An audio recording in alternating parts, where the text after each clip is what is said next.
autogestión. Mi nombre es Estela Barnes de Carlotto, soy presidenta de Abuelas de Plaza de Mayo. Soy Buscarita Roa, abuela de Plaza de Mayo. Soy María Esther Landaburu, una tía que busca. Soy Claudia Poblete, nieta restituida. Soy Adriana Metz, encontré a mi hermano, el nieto 140. Juan Pablo Moyano. Manuel González Granada. Esteban Herrera, hermano que busca. Encontré a mi nieta en el año 2000. Conocí a mi abuela Buscarita. Recuperé mi identidad en el año 1983. Mi hermana estaba embarazada de 7 meses y medio cuando fue secuestrada. Mi hermano y mi cuñada esperaban un bebé para julio-agosto de 1976. Restituí mi identidad en el año 97. A mis 37 años me enteré que mi mamá estaba embarazada cuando la secuestraron. Estoy con mis compañeras buscando a los nietos robados por la dictadura cívico-militar.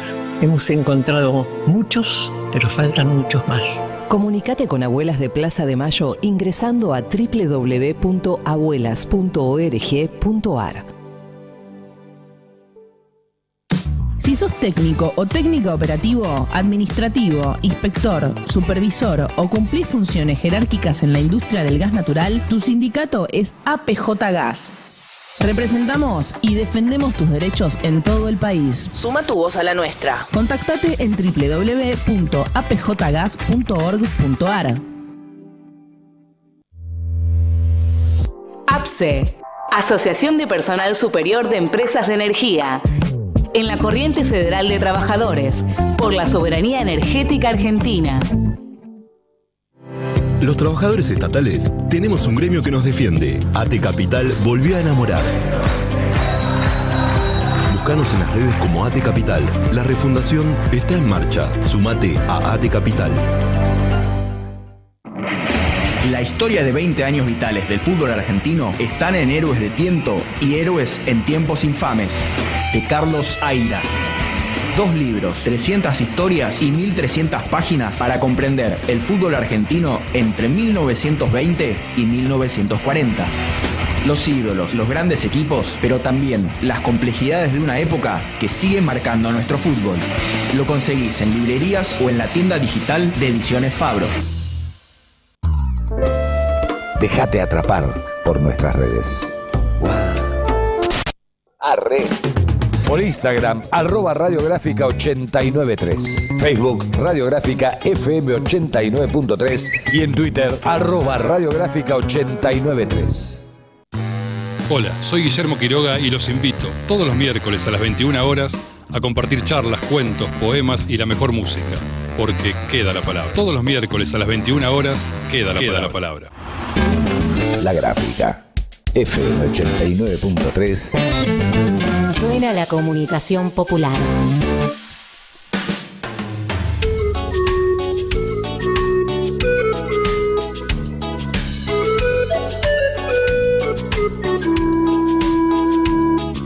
A invitar, a caminar, movilizar.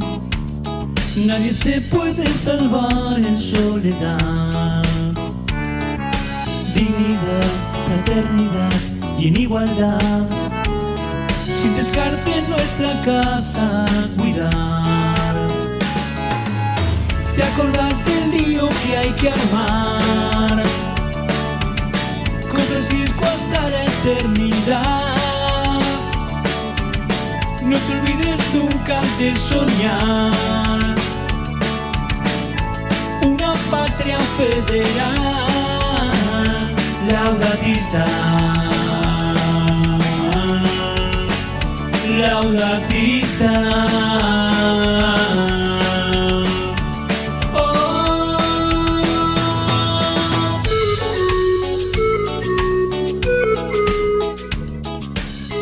Arriba al aire, bienvenidos a Laudatistas, emisión número 62. Buen lunes, buen día, compañeros. Buen día. Buenas, ¿cómo están? Buen inicio de semana. Arrancamos nomás. Bueno, arrancamos. Podríamos titular este editorial: todos los caminos conducen a noviembre. Noviembre, un mes clave, donde el 3 de noviembre hay elecciones de medio término en Estados Unidos, y hasta ahora los pronósticos para Trump son bastante desalentadores. Es bastante probable que sufra una derrota. Esto dejaría al gobierno nacional sin su principal soporte y sostén ante el Fondo Monetario Internacional, teniendo que refinanciar y un montón de endeudamiento.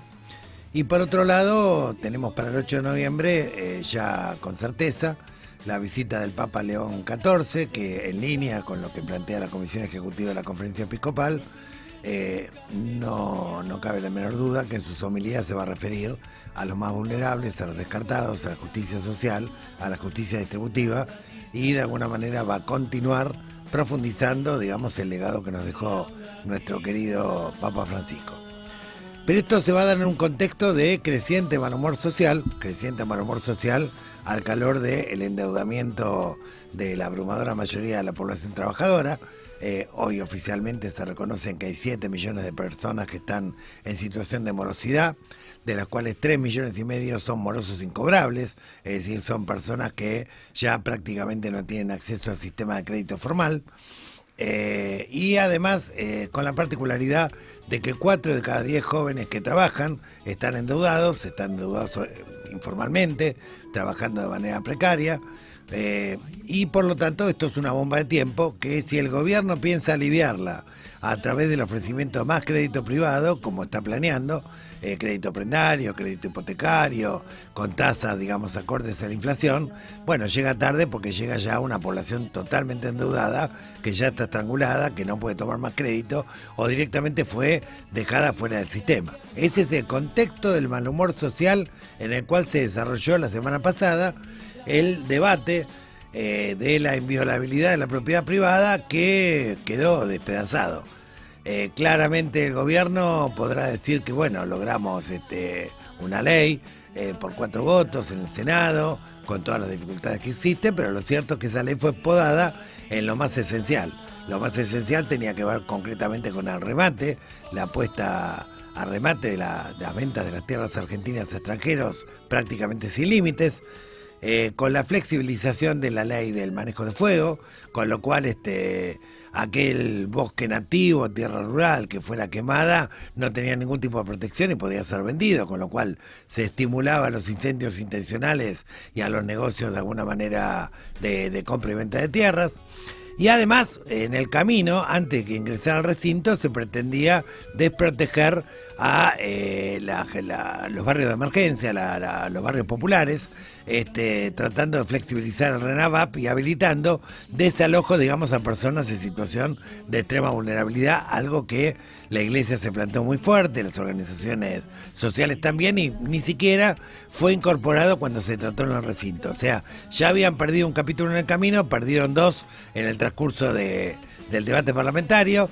Lo único que quedó en pie, que no deja de ser nefasto, es el desalojo express a las familias que no puedan pagar el alquiler. Sobre esto vamos a hablar en el programa del día de hoy. También quedó en pie una dificultad de alguna manera para que el gobierno, para que el Estado declare de utilidad pública bienes que considere necesarios, además imponiendo que pague indemnizaciones mucho más onerosas que la que había hasta el momento. Por lo tanto, podríamos decir que lo del gobierno fue una victoria a lo pirro, donde, digamos, lo esencial que pretendía imponer no lo ha logrado. Ha quedado muy debilitada Patricia Bullrich, ha quedado muy debilitado Sturzenegger. El gobierno entiende que noviembre se le viene complicado, está pensando en esta batería de créditos, pero no tiene ninguna alivio para el mercado interno, para la reactivación de la producción y el trabajo, para el mejoramiento del poder adquisitivo que se va destrozando con el aumento de tarifas y de servicios, con lo cual el panorama del gobierno se va opacando semana tras semana y el mal humor social crece.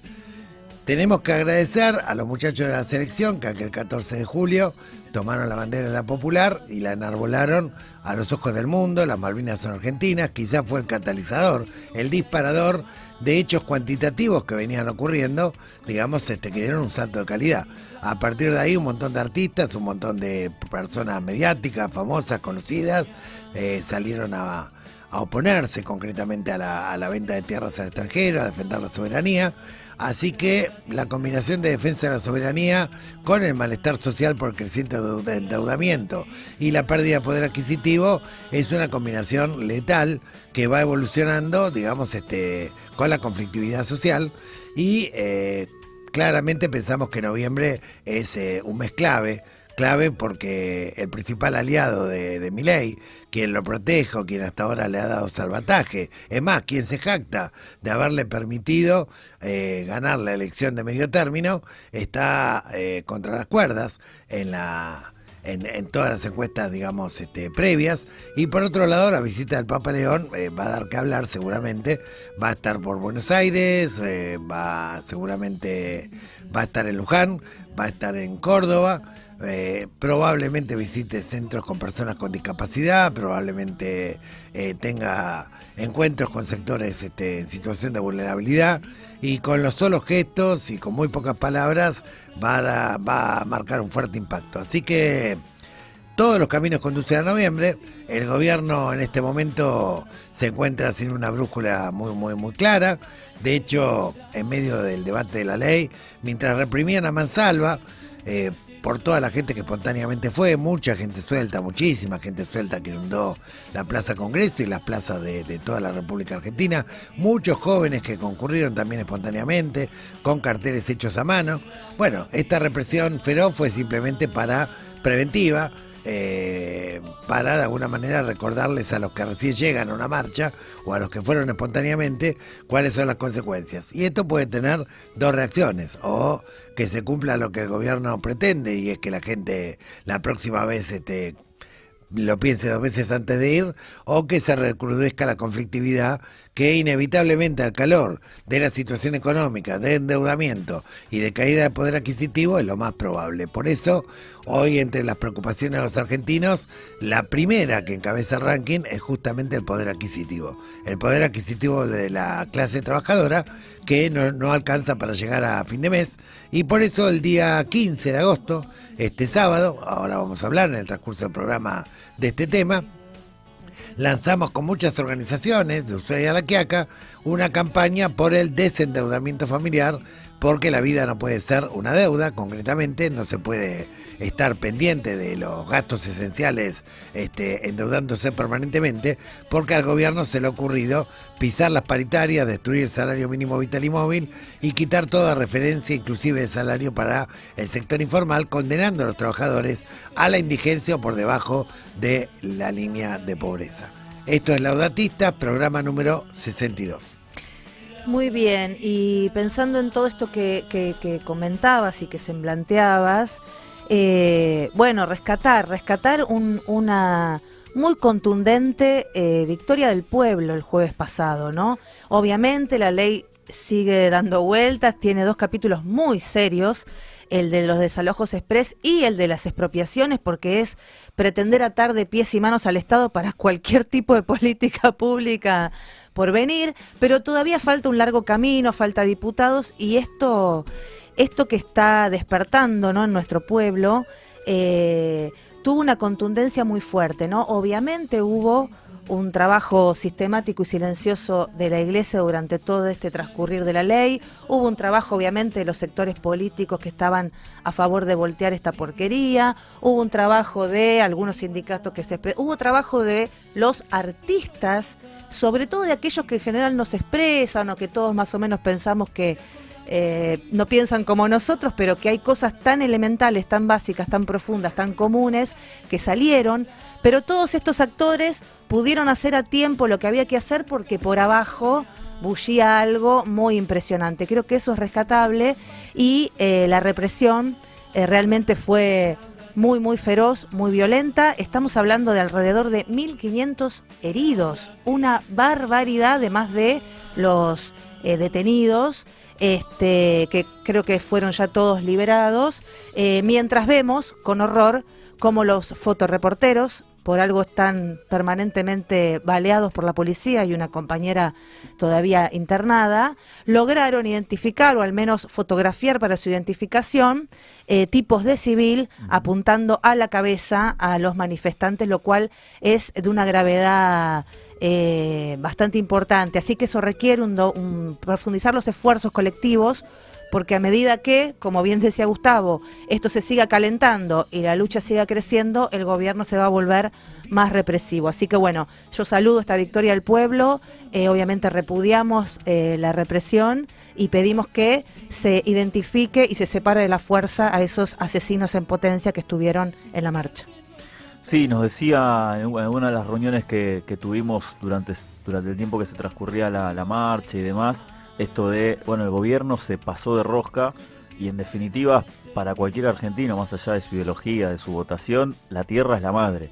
Y vender a la madre, eso es tocar una fibra que demasiado íntima, demasiado profunda, y es por eso la reacción. No, y la otra cuestión respecto de la represión, que solamente hubo represión en la ciudad de Buenos Aires, donde estuvo la Policía Federal. En el resto de los centros urbanos, nos tocó estar en Bahía Blanca, en Viedma, donde hubo marcha, donde hubo mucha manifestación para ese número de población. No hubo ni siquiera ningún tipo de problema, ningún rajuño. El único lugar donde hubo represión fue acá, donde está directamente la Policía Federal que dirige la ministra de Seguridad. Donde está el centro del poder, que es lo que teme, digamos, el fantasma del 2001 acecha, es lo que teme Milei, así que obviamente lo que protege de manera feroz es el centro de poder, porque ellos son perfectamente conscientes.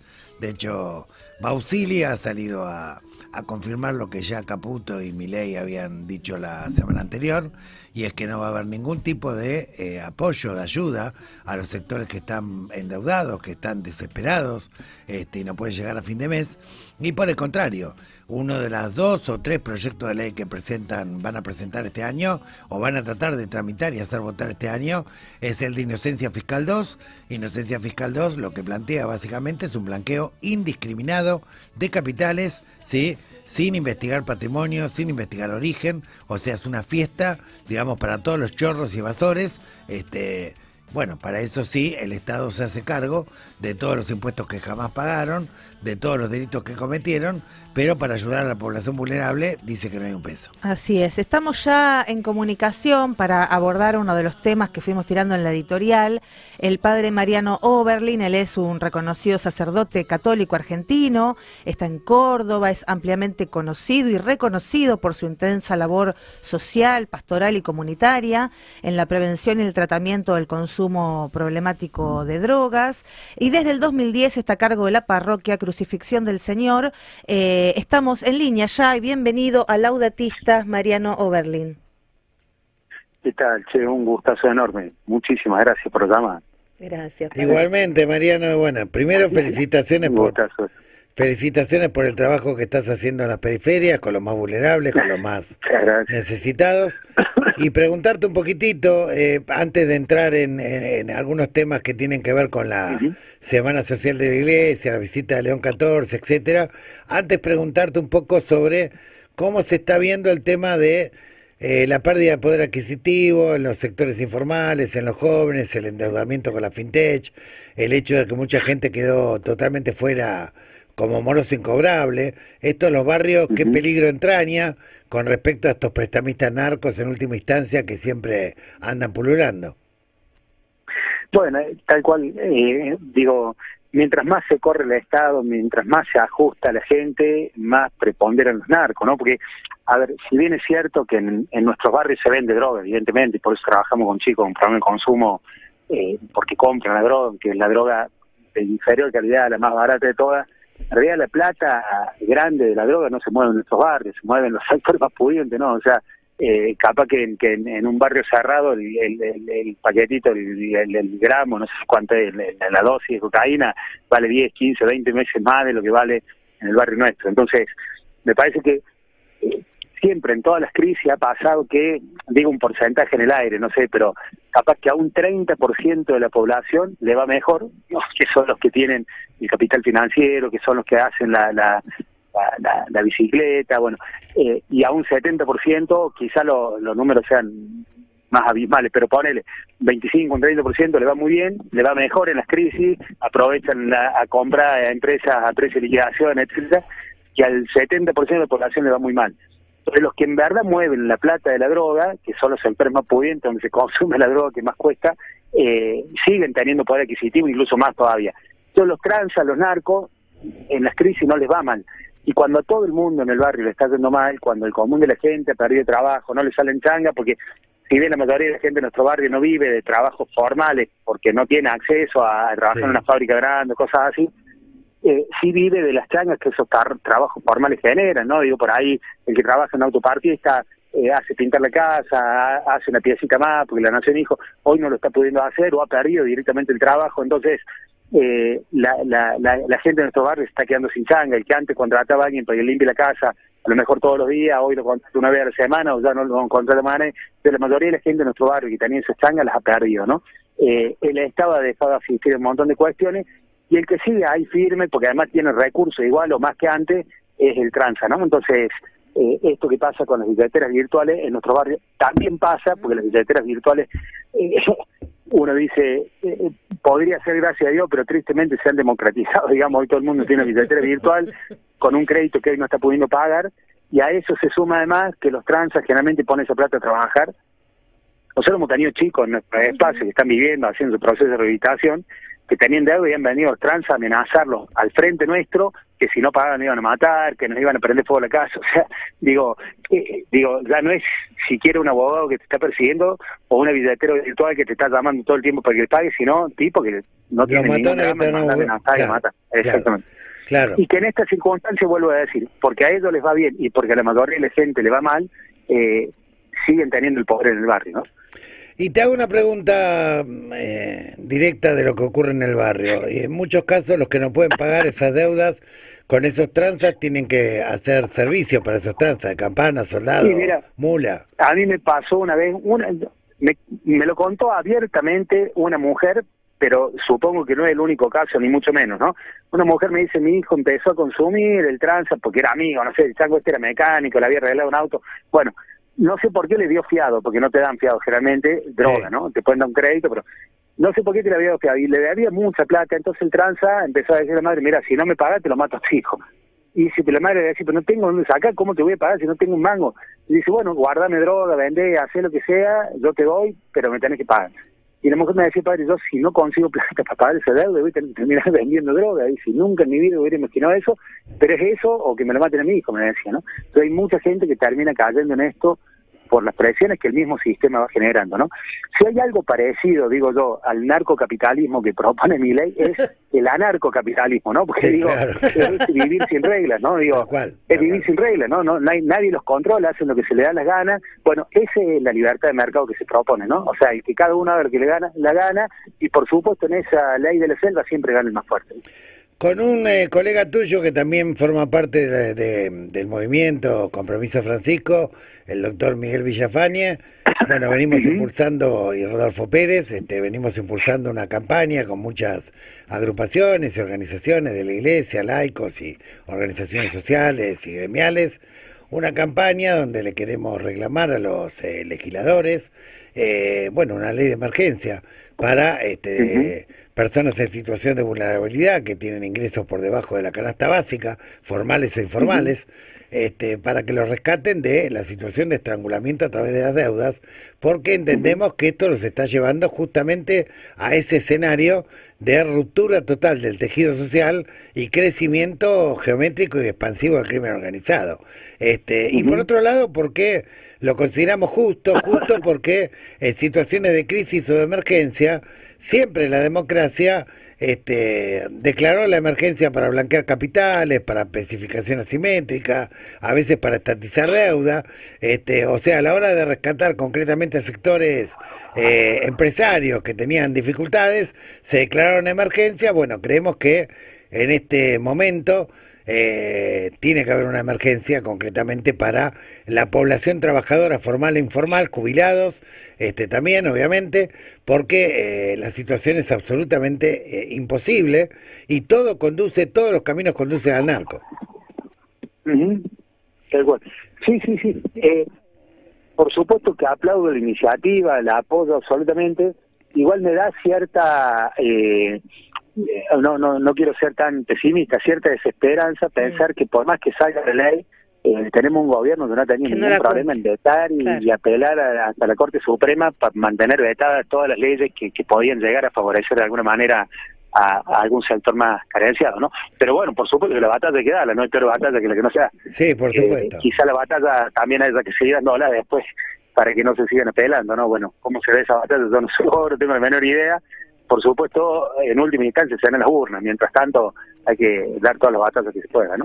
Bien. Y esto que vos decías, que siempre se salva, bueno, pasa en Argentina, pasa con este gobierno, ha pasado en el mundo, siempre se salva a los bancos, siempre se salva a los multimillonarios de perder unos millones de los tantos que tienen y al que depende de un salvataje para seguir comiendo o no, para seguir viviendo o no, incluso a veces también es una cuestión cultural, ¿no? La misma gente que a veces está necesitada se enoja si le dan un salvataje al más pobre, pero no siempre se enoja cuando le dan el salvataje a los ricos, a los millonarios, a los bancos, etcétera, ¿no? Que son muchas veces los que generan estas situaciones, ¿no?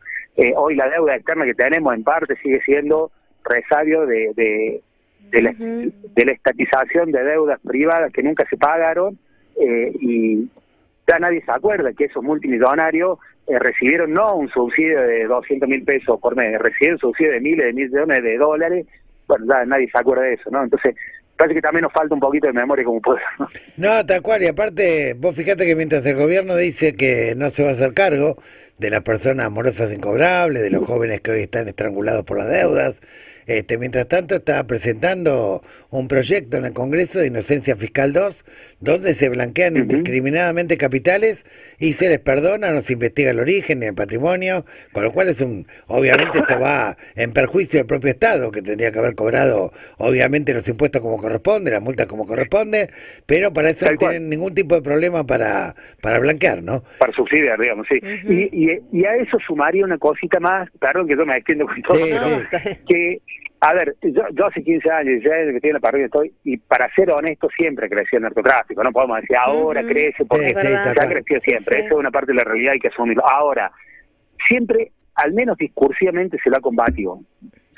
Uno puede decir, mira, se ha hecho más, se ha hecho menos, en la realidad el discurso decía una cosa, la realidad por ahí por otro lado, pero siempre discursivamente se lo ha combatido. Yo nunca pensé escuchar a un presidente de la nación decir que no le importa si la plata viene del narcotráfico porque es un problema de seguridad. Cuando en realidad uno que conoce el barrio y que conoce a quiénes son los que venden, te puedo asegurar que no hay ningún narco que venda porque quiere matar gente, todos venden porque quiere ganar plata fácil, ganar mucha plata. Yo digo, si no perseguís la ruta de la plata del narcotráfico, no hay forma de agarrarlo, ¿me entiendes? Entonces me parece que a la cuestión concreta del narcotráfico que crece y que siempre ha crecido desde hace muchos años, se suma ahora el aval de un presidente que dice, está todo bien, prefiero negociar con la mafia, con el narcotráfico antes que con el Estado. Bueno, decir, che, ya no, ni siquiera hay una batalla para dar, ¿me entiendes? O sea, por lo menos del Estado no quieren dar más la batalla. A ver, tampoco yo estoy de acuerdo con que hay que hacer la guerra contra el narcotráfico. Me parece que primero hay que pensar en los chicos que son víctimas de esto, ver cómo hacemos para ayudarlos. A veces gastan miles de millones en la guerra y no se fijan en los que van quedando caídos al borde del camino. Ahora, que si la ley dice que hay que perseguirlo, ¿me entiendes? Digo, no podés decir, a mí no me importa si la plata viene del narcotráfico y para mí es mucho más honorable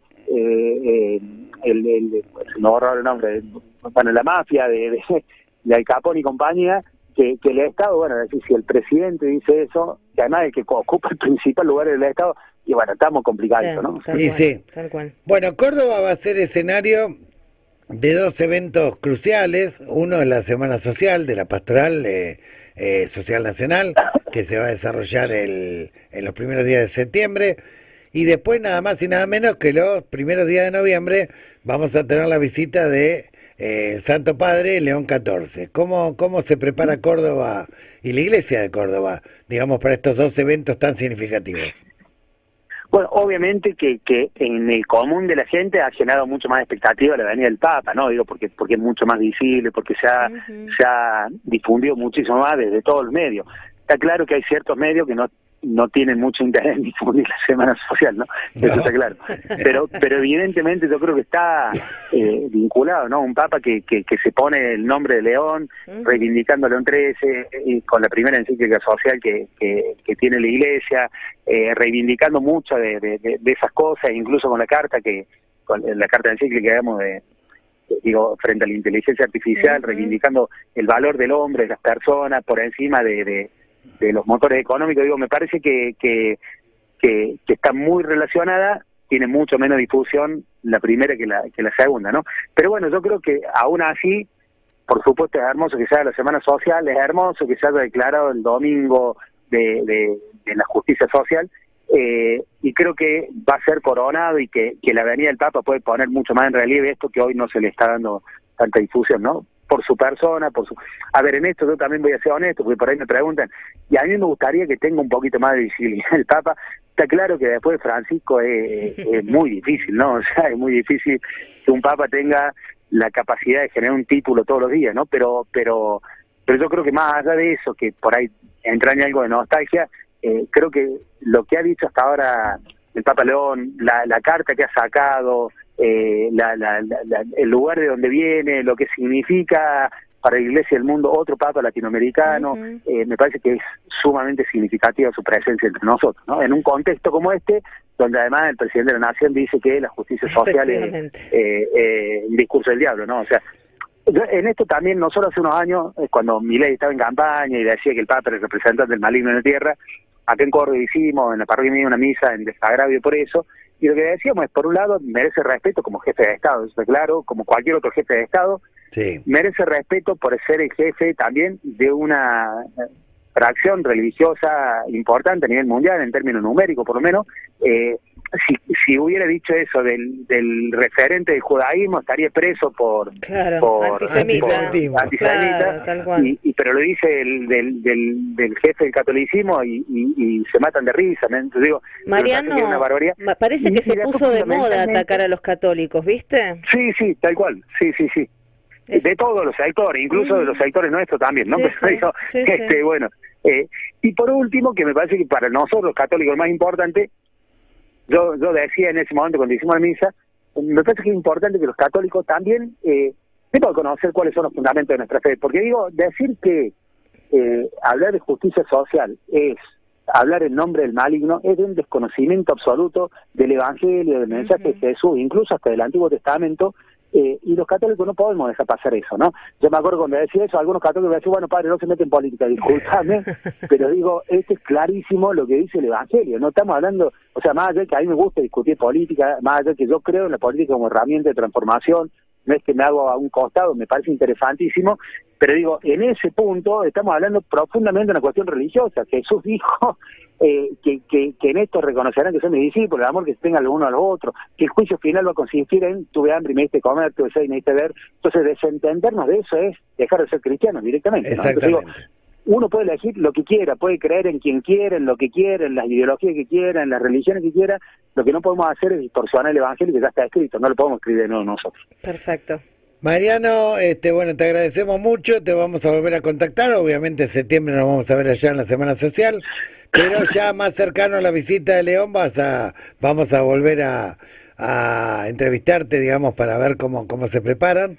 Creo que en Córdoba va a haber algunas sorpresas, así que agradables sorpresas para el pueblo trabajador cordobés, así que tal cual. Así que bueno, te deseo una buena semana y vamos para adelante. Igualmente, hermano, un gustazo y muchísimas gracias por el llamado, un honor. Un honor para nosotros. Ahí hemos conversado con el padre Mariano Oberlin. Vamos a la pausa, la primera en Laudatistas, y continuamos. Radiográfica. Suscríbete a la comunidad Radiográfica. Ingresá a www.radiográfica.org.ar y potenciá la comunicación popular. Comunidad Radiográfica. Sumate. Desde 2005, recuperando el aire. Se llevaron la tinta, se acabó el papel y la guillotina cortaba la esperanza. Recuperando el aire. Cortaba la esperanza. Recuperando el aire. Cortaba la esperanza. Pero las rotativas no pararon. Desde la cooperativa Patricios transmite Radiográfica, recuperando el aire. En 20 años no cambiamos. Evolucionamos. Federación de Trabajadores del Complejo Industrial Oleaginoso, desmotadores de algodón y afines de la República Argentina.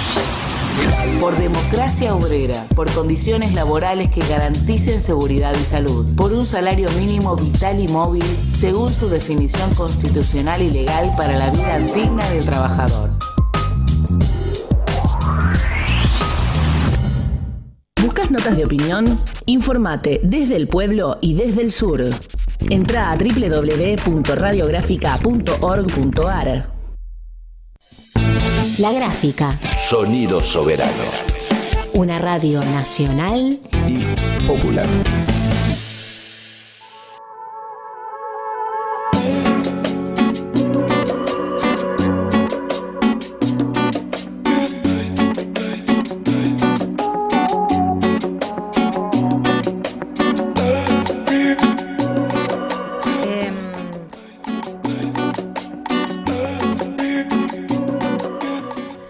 Continuamos en Laudatistas, nuestro episodio número 62. Vamos a continuar desarrollando los temas propuestos en la editorial de apertura, no sin antes saludar a las audiencias de nuestras amigas repetidoras en los diferentes puntos de nuestro país, que vamos a pasar a mencionar y a enviarles desde aquí un cálido y afectuoso abrazo a todos y a todas. Esperamos que los contenidos de Laudatistas estén siendo de interés para las comunidades.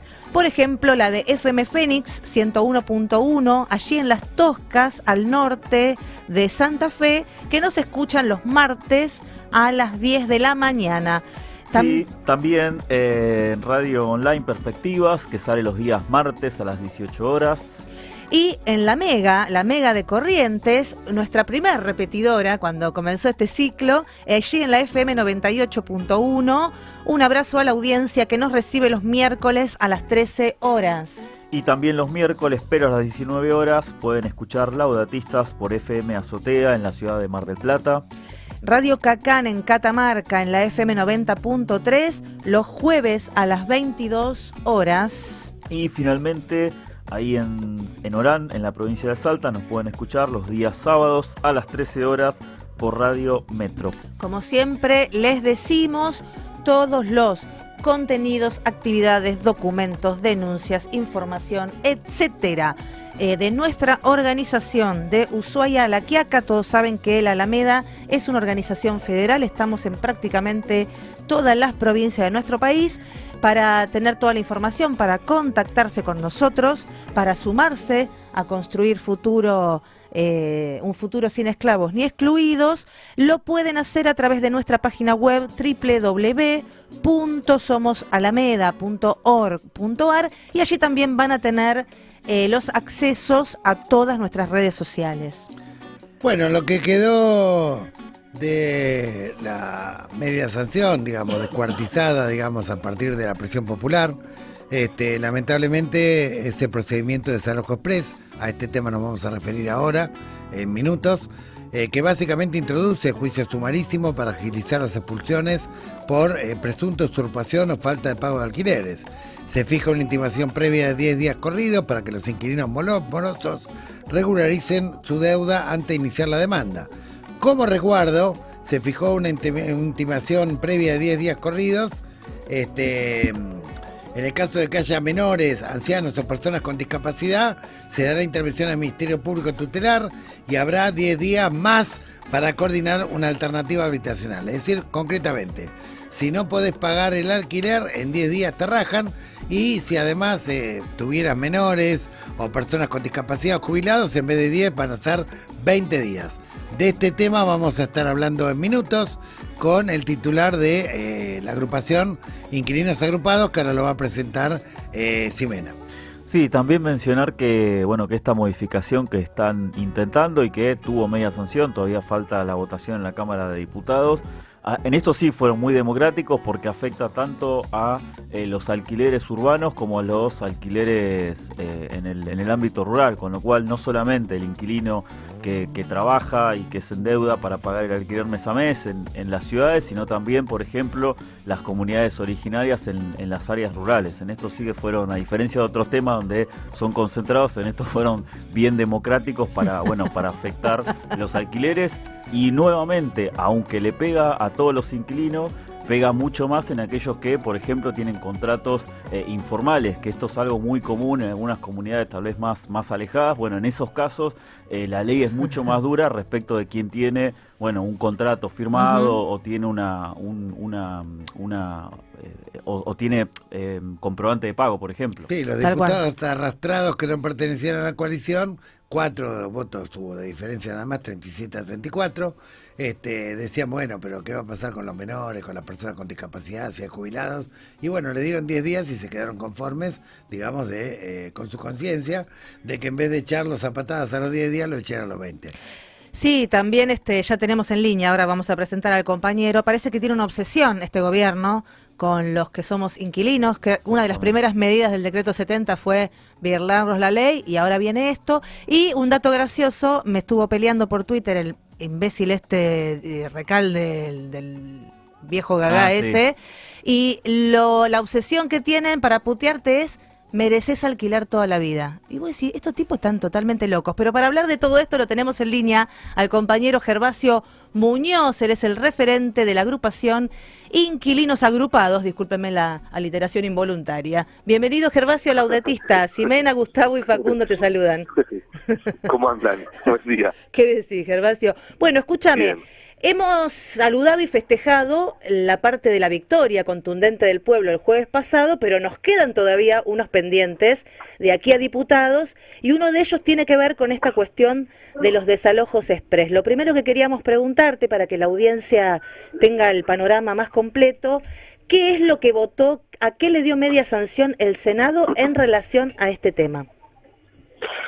Lo que hicieron fue acelerar el proceso de desalojo, pero a costa de quitar garantías de defensa de los hogares inquilinos. Un poco lo que explicaban ustedes recién, en los casos en donde no hay contrato escrito, en donde no hay factura por el pago del alquiler, es muy fácil para el dueño de la vivienda poder presentarse en la justicia, plantear que en realidad no hay una relación de alquiler, sino una intrusión, y entonces el juez debe desalojar mientras sigue el juicio de desalojo. Después, quizás el juez le dé la razón al inquilino, pero esa familia inquilina ya está en la calle. Claro. Con todo lo que significa además que alguien que alquila pueda tener capacidad de defensa, pagarle un abogado, presentarse en la justicia mientras tiene que buscar desesperadamente un otro lugar donde vivir, juntar el dinero, etcétera, ¿no? Sí. En realidad lo que están haciendo es darle otra herramienta más a los dueños para desalojar cuando se les antoje. Entonces, por un lado plantea esto, ¿no? El juez primero desaloja y después sigue su curso el juicio de desalojo. Claro. Sí, exacto. Después quitaron la posibilidad de que el inquilino pueda declarar sin documentación. O sea, uno puede ir y decir, che, sí hay una relación de alquiler, yo ingresé en tal fecha, mira, tengo tal testigo que dice que, o voy a tal inmobiliaria. Si no hay pruebas documentales, un contrato, una factura de alquiler, no se puede declarar absolutamente nada. Gervasio, te quiero preguntar sobre un detalle. Vos siempre mencionás lo de la factura, pero viste que en general te dan recibos. ¿Eso tiene validez? Sí. No, ese recibo son recibitos que se compran en una librería y que lo puedo hacer yo. ¿Y el recibo que te imprime una inmobiliaria cuando le pagas en efectivo, por ejemplo? Lo mismo. Okay. Vos sos inquilina, ¿no? Sí, total. Bueno, vos un día... Todos somos inquilinos acá. Todos somos inquilinos, sí. Eternos. Vos un día no vas a pagar el alquiler. Entonces yo te hago un recibito que dice que en realidad pagaste. Por eso no sirve de prueba. Claro. La única prueba fehaciente es una factura legal. Claro. De la que se hacen las gilas hasta las propias inmobiliarias.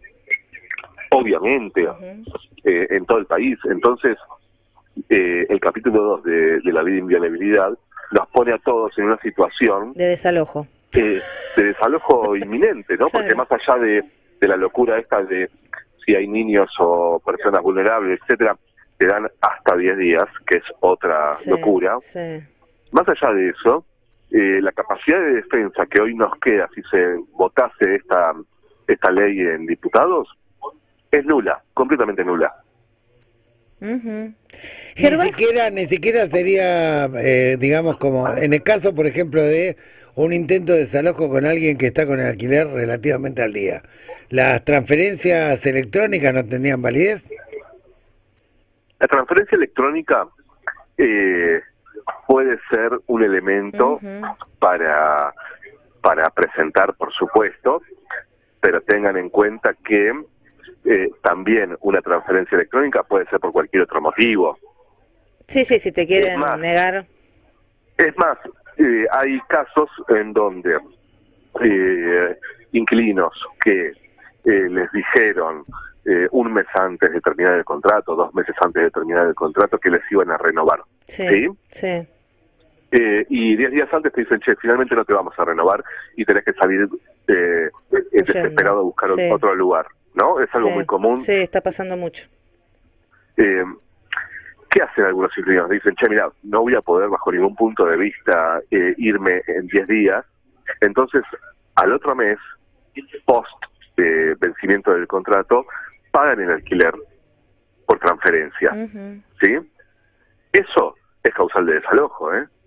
No es que vos pagás el alquiler y entonces, bueno, me estás pagando, entonces, bueno, vamos a la justicia. No, es finalización del contrato del alquiler es causal de desalojo. Por lo tanto, imagínate, Gustavo me preguntaba, ¿no? Sí. Imagínate que sin contrato, aunque tengas transferencias realizadas al dueño o a quien sea, el desalojo es inmediato igual. Ahora, en muchos contratos, los propios dueños o inmobiliarias, para zafar de pagar impuestos a las ganancias, hacían contratos que eran papeles firmados por ambas partes.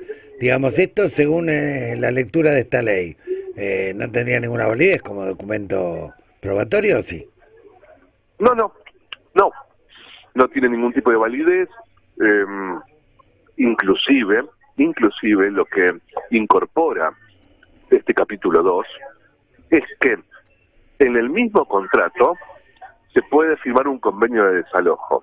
Claro. Algo que pasaba mucho antes de la ley de alquileres. La ley de alquileres eso lo prohibió y ahora se hace, pero lo quieren incorporar al código procesal. O sea, firmas un contrato por 2 años y después, apenas terminas de firmar ese contrato, firmas el convenio de desalojo en donde dice las condiciones en las que se va a hacer el desalojo y los días o las horas en las que se tiene que llevar adelante el desalojo. Con ese papel el dueño va a la justicia y la justicia desaloja.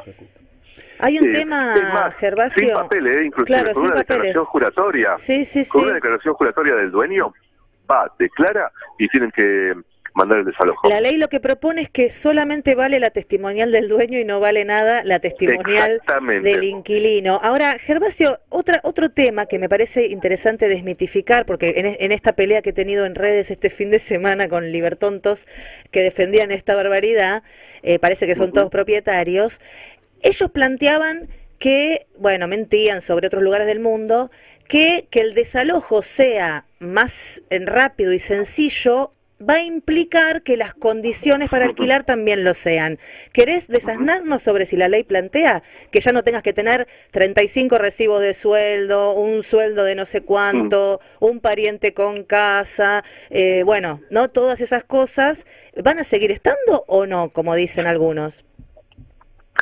Ellos usan esa operatoria discursiva para convencer también al sector que alquila, ¿no? Cosas que fueron bastante eficaces en convencer a sus víctimas de votar a los verdugos, ¿no? Entonces convencieron a sectores muy amplios de que la regulación por parte del Estado termina perjudicando a la parte más débil, convencieron de que la ley de alquileres perjudicaba a las dos partes, ¿no? Una cosa medio insólita, que perjudica a los dos, porque uno paga y otro cobra, o pagas mucho o pagas poco, no hay mucho debate. Pero lo logran, y así, y yo me acuerdo que cuando estaba la ley de alquileres planteaban que eso también iba en contra de las inversiones en construcción, etcétera. Y la realidad es que derogaron la ley en diciembre del 2023 y desde ese momento, no por la derogación de la ley, ¿no? Pero desde ese momento la construcción está en crisis. Claro, tal cual. Pero necesitan esa operatoria discursiva, ¿no? De convencer a las víctimas de las medidas que vayan tomando. Gervasio, ¿qué están pensando las agrupaciones, los sectores que se están movilizando contra estas modificaciones que pretende el gobierno, que ahora tiene media sanción, tanto desde el punto de vista parlamentario como desde el punto de vista de posibles acciones judiciales? Mira, hoy arrancamos ya con reuniones para organizar la movilización para el tratamiento en diputados. Bien. De la misma forma que hicimos con la movilización anterior, en donde participamos muchos sectores y finalmente se sumaron las centrales de trabajadores. Estamos en eso de vuelta. Yo creo que incluso el mejor escenario es que el proyecto se trate en la Cámara de Diputados y que logremos dar de baja toda la ley. Bien. Porque si queda la media sanción, podrían intentar en otro momento, ¿no? Y yo creo que deberíamos lograr que se caigan los 3 capítulos que restan. Trabajar para que se caiga completamente. Sí, para que pierdan la votación en diputados. Creo que eso es lo que deberíamos intentar, y por supuesto una movilización como hubo la semana pasada, ¿no? En eso es un poco el horizonte que nos hemos marcado. Bien. Y desde el punto de vista judicial, ¿alguna posibilidad vieron la posibilidad de declarar algo inconstitucional o hacer algún tipo de reclamo? Mira, en lo que respecta a la relación de alquiler, ahí están todos los dueños en el Poder Judicial. Más allá de algunas... no hay nadie del Poder Judicial que alquile, decís vos. No hay uno. Es más, nosotros presentamos la inconstitucionalidad del decreto 7023 sobre la modificación del Código Civil de locaciones, y y nos tocó un juez que tiene declarados 4 viviendas en alquiler, que nos dijo que no había afectación y nos liquidó la presentación.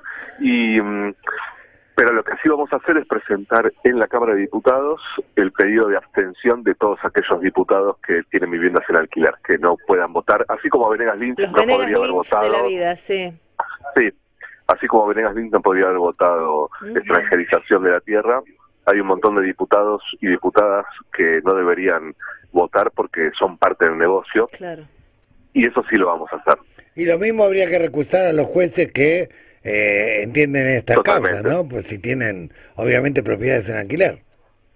Totalmente, pero bueno, también para nosotros es muy difícil la cuestión judicial, medio que no nos da mucho el cuero para andar presentando tantas denuncias, y ya los martes nosotros brindamos asesoramiento presencial, tenemos 4 abogados.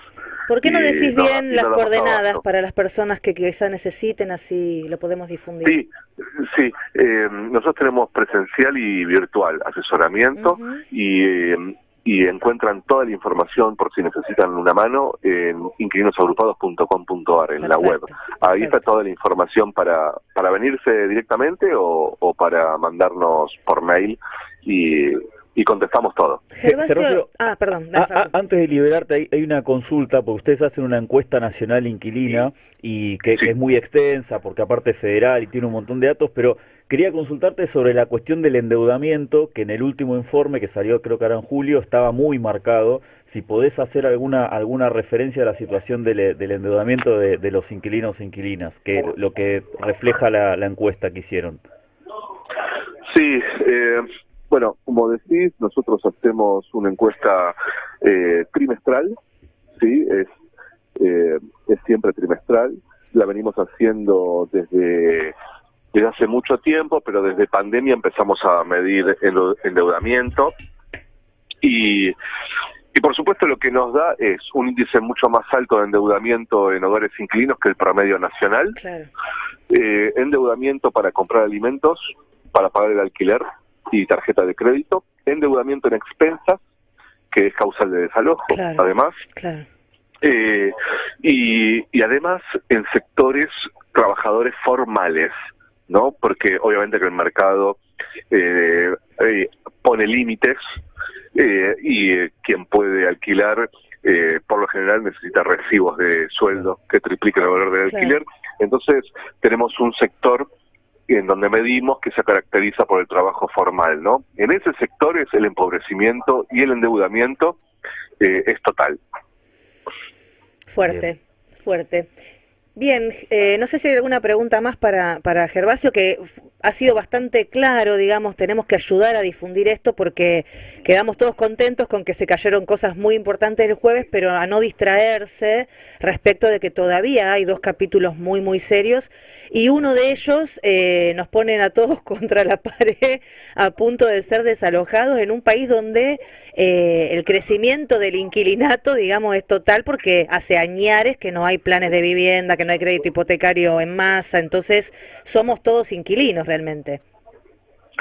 Sí, y yo creo que además hay una discusión ahí para dar dentro del peronismo, de la oposición, y es que ya las políticas de vivienda no son la construcción y el crédito hipotecario.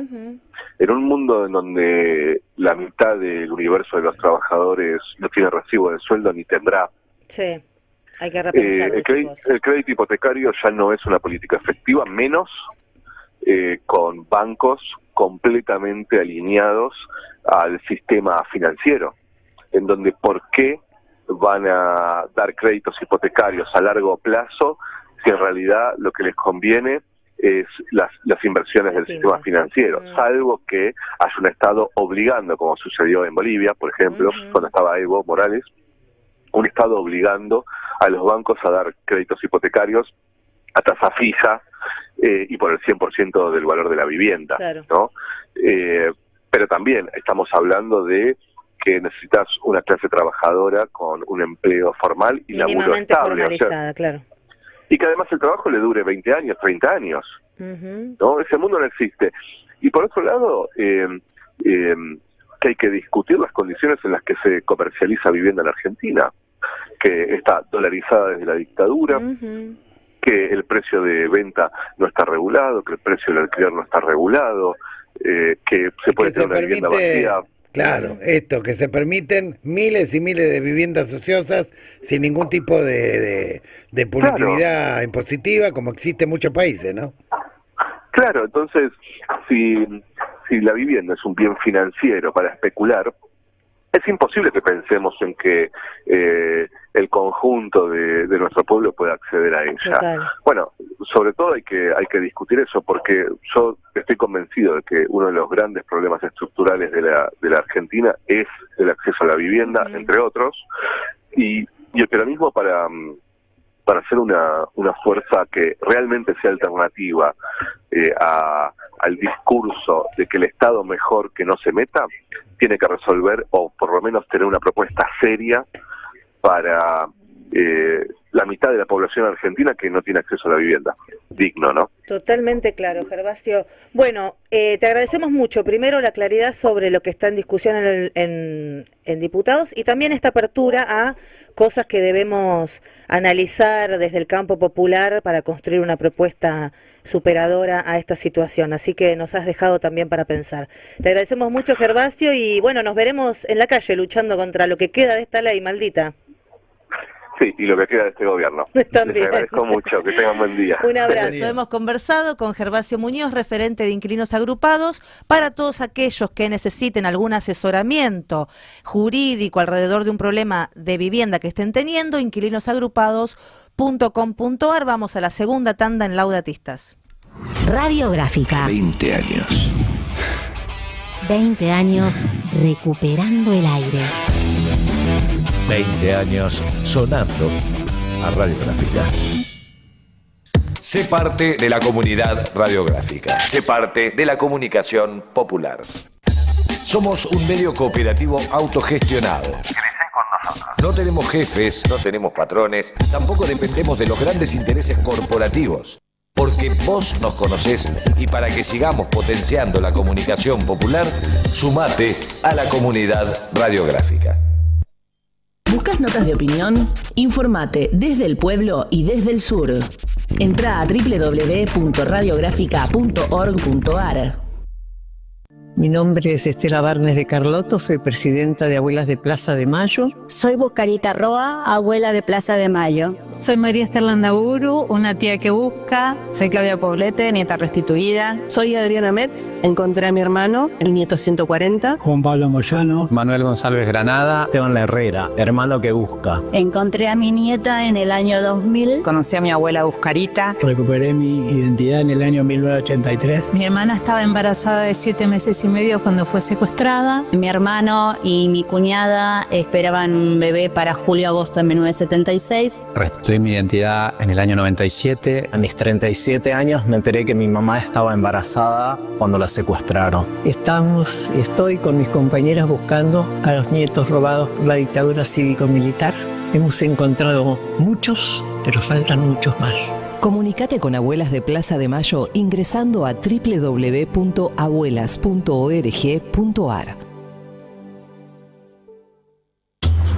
BAX, quiero renovar mi licencia. BAX, ¿qué planes hay para esta noche? BAX, quiero habilitar mi negocio. Ahora podés hablar con la ciudad. Llegó BAX, la nueva app con inteligencia artificial para trámites, turnos, agenda de eventos, soluciones personalizadas y mucho, mucho más. Descargala y disfruta de la nueva forma de vivir la ciudad. Sindicato Federación Gráfica Bonaerense. Desde 1857, defendiendo el trabajo, la producción nacional y los intereses de la familia gráfica. Desde 2005, recuperando el aire. Desde el sur del sur transmite Radiográfica 89.1. En 20 años, no cambiamos, evolucionamos. Radiográfica abrió las ventanas del estudio. Ahora podés chusmear lo que pasa en nuestro canal de YouTube. Búscanos como Radiográfica FM 89.3. Suscríbete a nuestro canal y entérate de todas las novedades, entrevistas, editoriales, música en vivo. Somos bichos de radio. Hacemos radio. Sumamos otro sentido a la comunicación popular. ¿Y ahora qué? Un programa para pensar la actualidad, la política y el mundo del trabajo. Todos los martes, de 11 a 13, en la FM 89.3 y en nuestro canal de YouTube. Pone la gráfica. Agenda propia. Información segura. Certera. Cultura popular. La gráfica. Tu sonido. Nuestro sonido.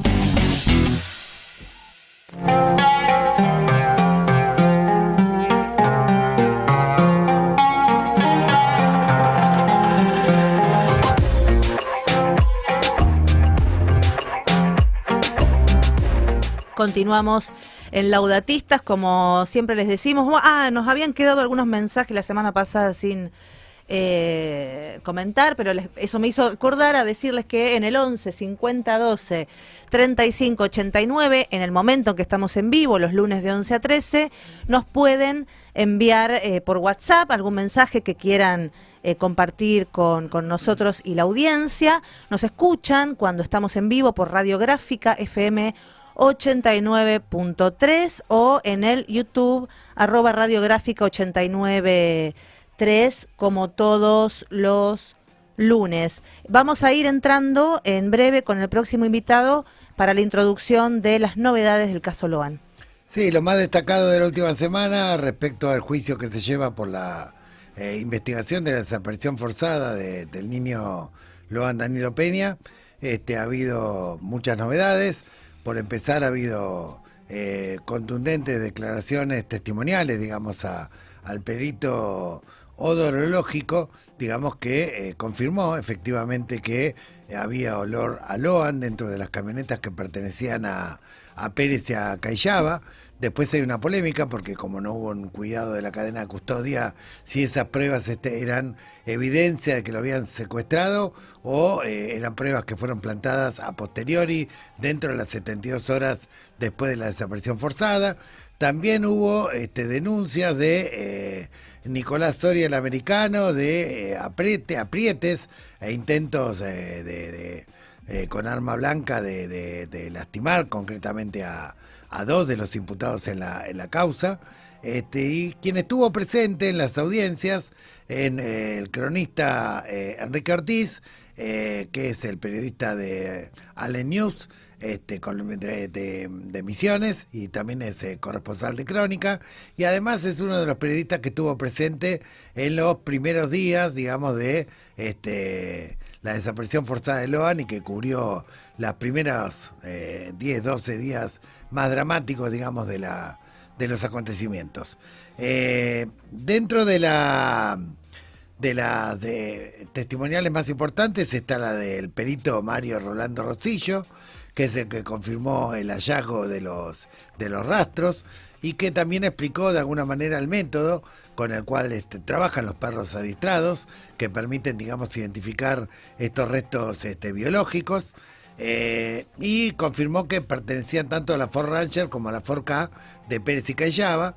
El olor específicamente se localizó en los asientos traseros, con lo cual estaríamos presuntamente, digamos, ante un posible secuestro, pero también del lado de las defensas cuestionaron duramente que no hayan estado fajados, no se haya cumplido con la cadena de custodia de los dos vehículos, a pesar de que de palabra Maciel dice que estaban cerrados con llave, digamos, algo incomprobable, digamos, pero que solamente, digamos, queda en la conciencia de Maciel y que habrá que investigar.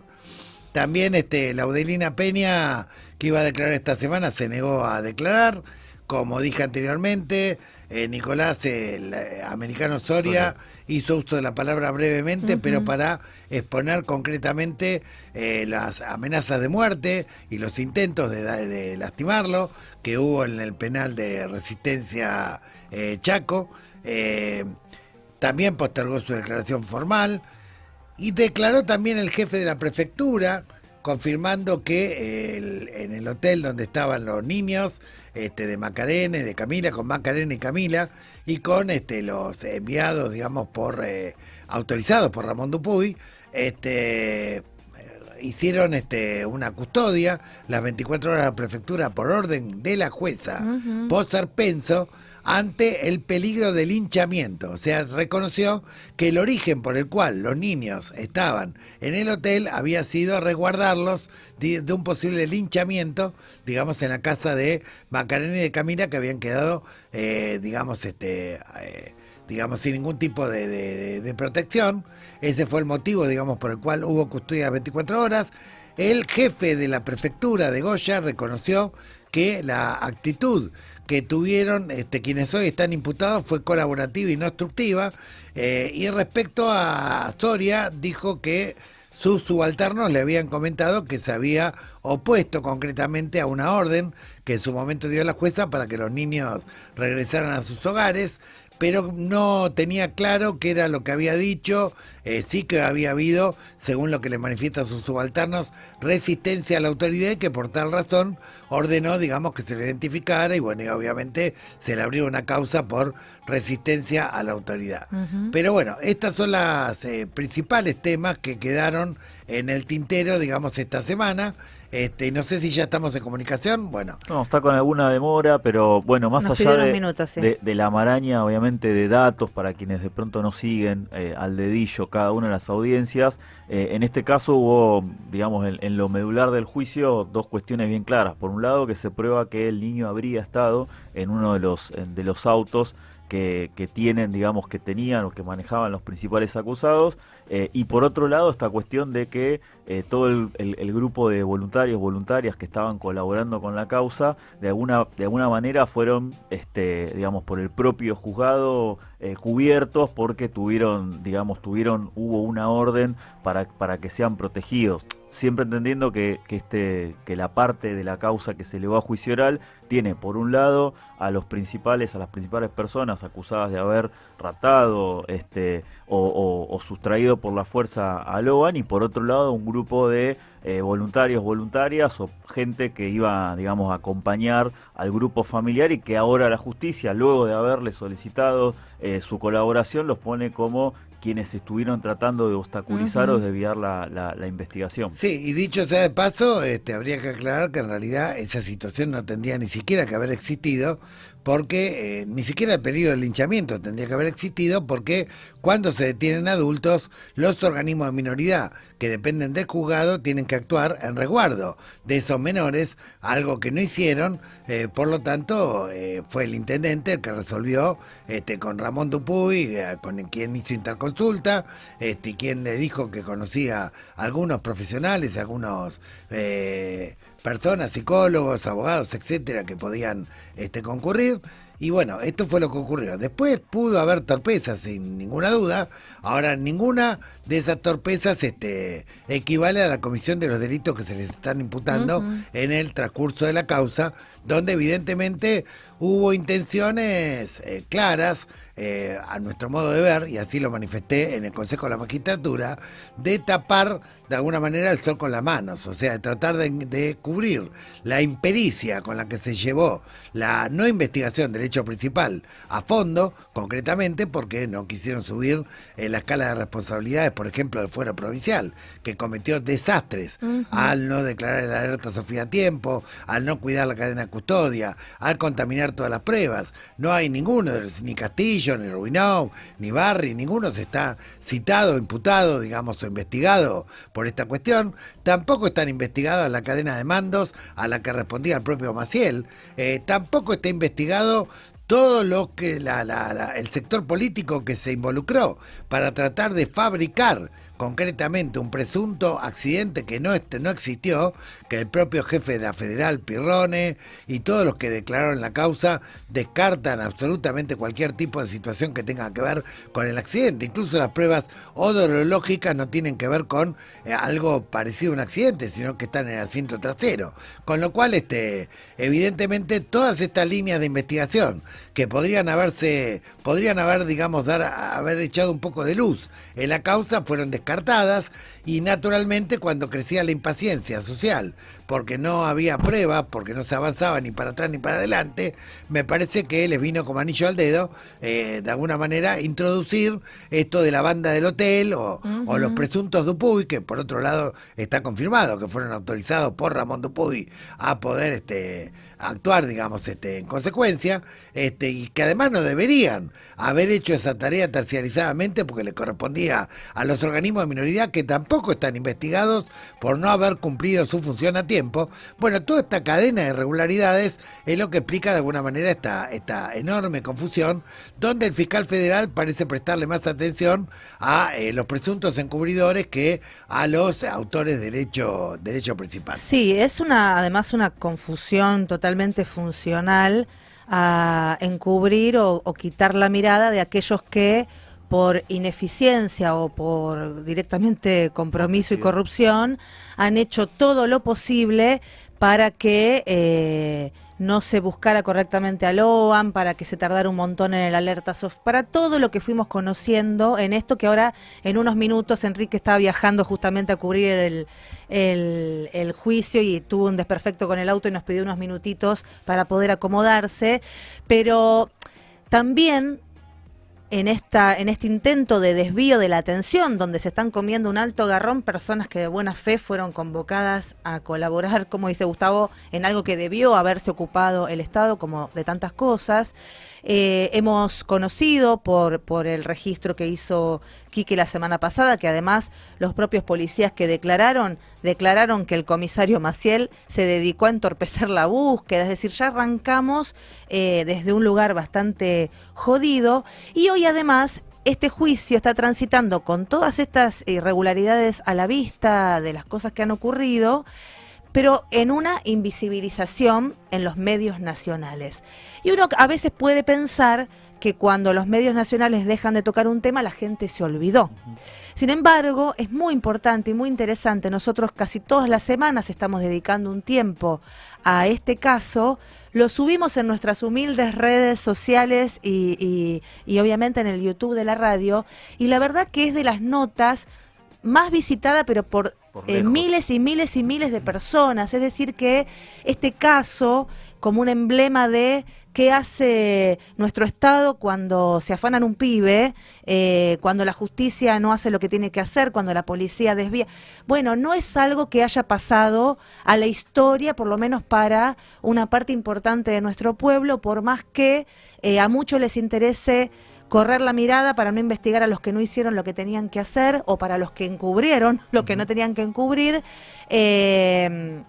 Bueno, este sigue siendo un tema de amplio interés de una buena parte de nuestro pueblo y por eso nosotros queremos seguir dándole cobertura. No porque el caso de Loan, desgraciadamente, no es el único caso, pero ha sido un caso que ha tocado una fibra muy profunda de nuestras comunidades, de nuestro pueblo. Es el ejemplo vivo de lo que ocurre con muchos de nuestros pibes en los lugares vulnerables sobre todo, y por eso también volvemos a recordar y volvemos a poner a disposición a nuestra organización en todo el país para poder colaborar también en capacitar a nuestras comunidades a través de cualquier organización libre del pueblo que así lo quiera, en qué es el Alerta Sofía, cómo son los procedimientos, en qué casos, mantener esto también vivo en nuestro pueblo para que no vuelva a haber un Loan de nuevo, ¿no? Sí, y en lo concreto del juicio oral, como lo venimos denunciando y manifestando desde el día cero que tomamos conocimiento, no solamente que haya una clarificación sobre qué pasó en concreto con Loan, sino también que haya una investigación sobre las responsabilidades judiciales y sobre las responsabilidades políticas, que es, como mencionaba Gustavo y complementaba Sime, es lo que está faltando en este proceso judicial. La responsabilidad judicial por haber hecho mal o bien, que se investigue el trabajo de la justicia ordinaria y federal, y por otro lado la responsabilidad política en la búsqueda de Loan esos primeros días. Sí, mientras tanto hay un hecho inédito, y es que después de muchos años la Comisión de Acusación del Consejo de la Magistratura votó hace 2 semanas el pedido de indagatoria por sarpenso, el artículo 20, donde se pueda resolver su posible remoción del cargo.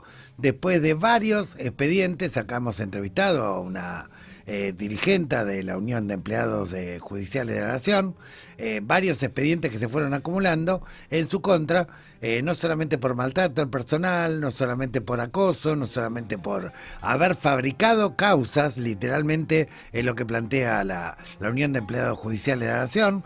Se ha tomado testimonio en la Comisión de Acusación, se ha resuelto que en base a esos expedientes ameritaba aplicar el artículo 20, que es el artículo más duro que puede aplicar el Consejo de la Magistratura, pero que habitualmente cuando lo aplica siempre con mayoría y minoría. Es muy raro, muy extraño que haya habido una unanimidad entre consejeros que responden a Milei, consejeros que responden al peronismo y a distintos sectores, del Poder Judicial, la unanimidad completa que hubo, porque evidentemente también, obviamente esto se da en el contexto de una causa que tuvo una instrucción muy, muy floja de papeles, que no logró ir a buen puerto porque evitó de alguna manera meterse con la complicidad judicial, con la complicidad policial, con la complicidad política, a partir de los datos concretos que iban surgiendo, y las consecuencias obviamente es que estamos en una causa, en un juicio oral, donde es muy difícil para el tribunal poder de alguna manera determinar qué es lo que ocurrió con Loan en base a los elementos que existen. Y quizás por eso algunos sectores de el Ministerio Público Fiscal Provincial, intentan de alguna manera darle manija al tema del supuesto entorpecimiento o encubrimiento como una forma de desviar el eje del hecho principal. Sobre el hecho principal es poco y nada lo que se ha avanzado concretamente, y esto tiene que ver con que la instrucción fue bastante deficiente, fue bastante recortada, y esa es la razón por la cual en los próximos días Poserpenso va a ser sentada en el banquillo de la indagatoria, sea virtual o sea presencial, y a partir de ahí la comisión de acusación del Consejo de la Magistratura va a debatir si archiva, si sanciona o directamente si promueve la remoción. Habitualmente, dice la experiencia en los antecedentes, que cuando se aplica el artículo 20 y sobre todo cuando se vota por unanimidad es porque estás a un paso concretamente de la remoción. Esto está poniendo muy nerviosos, están tratando de inventar y están tratando de fabricar causas, de alguna manera, ahora causas dentro del propio juzgado de instrucción, incluso contra quien les habla, pero bueno, estos son de alguna manera los fuegos de artificio desesperados de quienes saben, digamos, que han cometido todo tipo de falla, todo tipo de injusticia, de arbitrariedad, y bueno, y llegó la hora de que juzguen a los que no han juzgado como correspondía y no han buscado como correspondía. Porque además esto viene de antes que ocurra la desaparición forzada de Loan, ya había conductas de alguna manera de la magistrada que son justamente las que la llevaron a esta resolución que tomó la comisión de acusación. Muy bien. Vamos a, en un ratito, cuando pueda aquí, que lo vamos a contactar, vamos a aprovechar estos minutos antes, ya hemos hecho en este repaso un recorrido por las últimas novedades del caso Loan, pero queremos también abordar algunos comentarios sobre las recorridas que hemos tenido la semana pasada en Viedma y Bahía Blanca. Sí, tenemos algunos testimonios y tenemos seguramente una cronología. Sí, bueno, un tema un poco más feliz. Como saben, desde este programa venimos reflejando desde hace varios meses las distintas presentaciones que estamos haciendo de, por un lado, La Amistad No Se Negocia y por otro lado, Historias de la Alameda. Y la semana que pasó, como también lo habíamos comentado el lunes anterior, fue el turno, por un lado, de Bahía Blanca y por otro lado, la ciudad de Viedma, ahí en la provincia de Río Negro. Y bueno, como suele suceder en estas presentaciones, reunimos, convocamos, invitamos a un montón de compañeros, compañeras que vienen de distintas historias religiosas, sindicales, políticas, sociales, también de sectores judiciales y del sector de los poderes ejecutivos locales, que están verdaderamente comprometidas, y un poco lo de siempre, pero aún así no deja de sorprender, y es como el libro, como esta invitación en realidad es un poco una excusa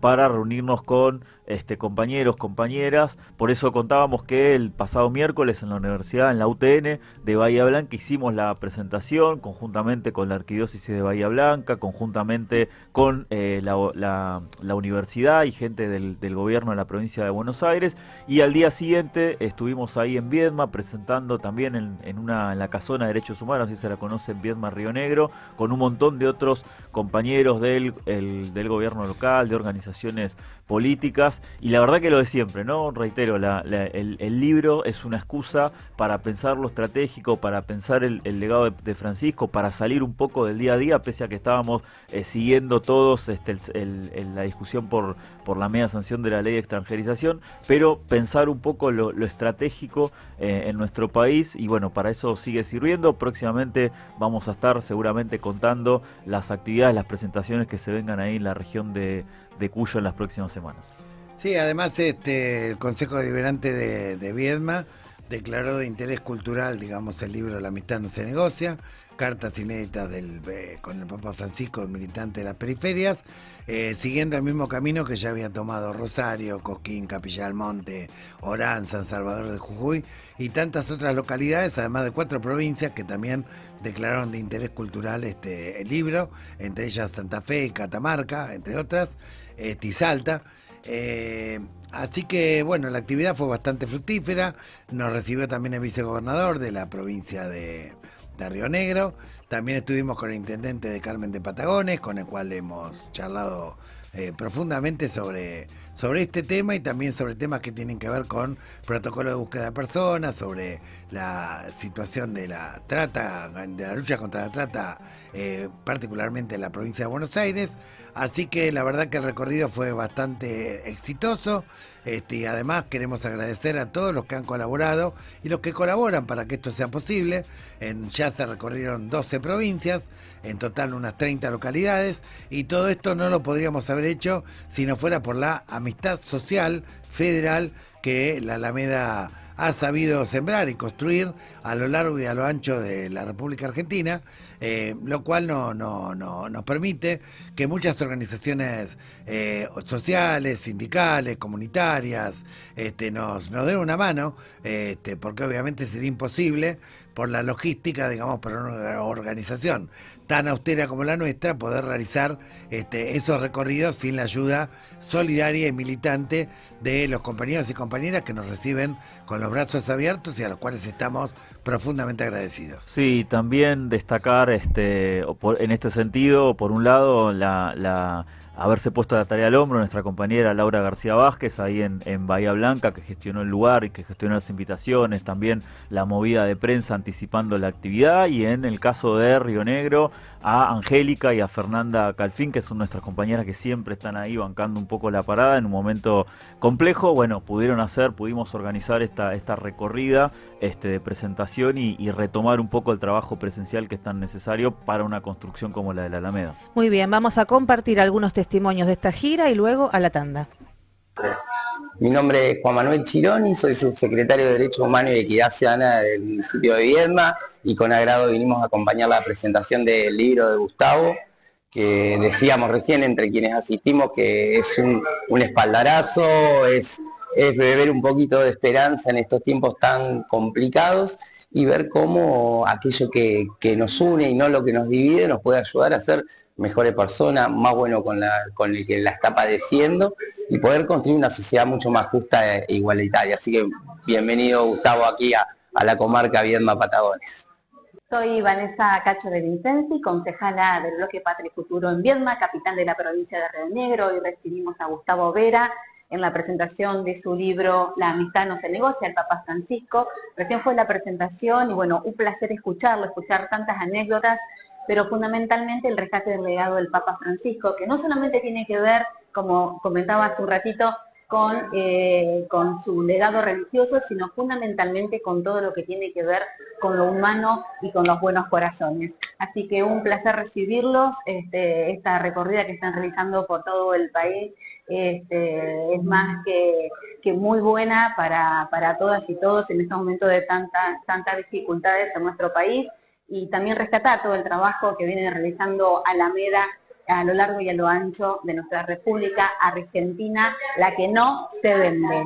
Bueno, soy Laura García Vázquez, secretaria de Estamos en la UTN con la cátedra del libro Papa Francisco y la presentación del libro de Gustavo Vera, La amistad no se negocia. La verdad que hemos tenido un encuentro maravilloso, lleno de sentimientos, de cuestiones humanas, de cuestiones históricas vinculadas a la relación de Gustavo y el Papa Francisco, o Jorge Bergoglio, que son la misma persona, que nos ha hecho vincular este mundo de la fraternidad humana, del corazón, de todos estos conceptos que venimos viendo en la cátedra, en la figura más humana, por la cercanía que plantea Gustavo del Papa Francisco. Así que otra jornada maravillosa que seguimos viviendo acá por crear comunidad que nos proponemos en cada uno de los encuentros.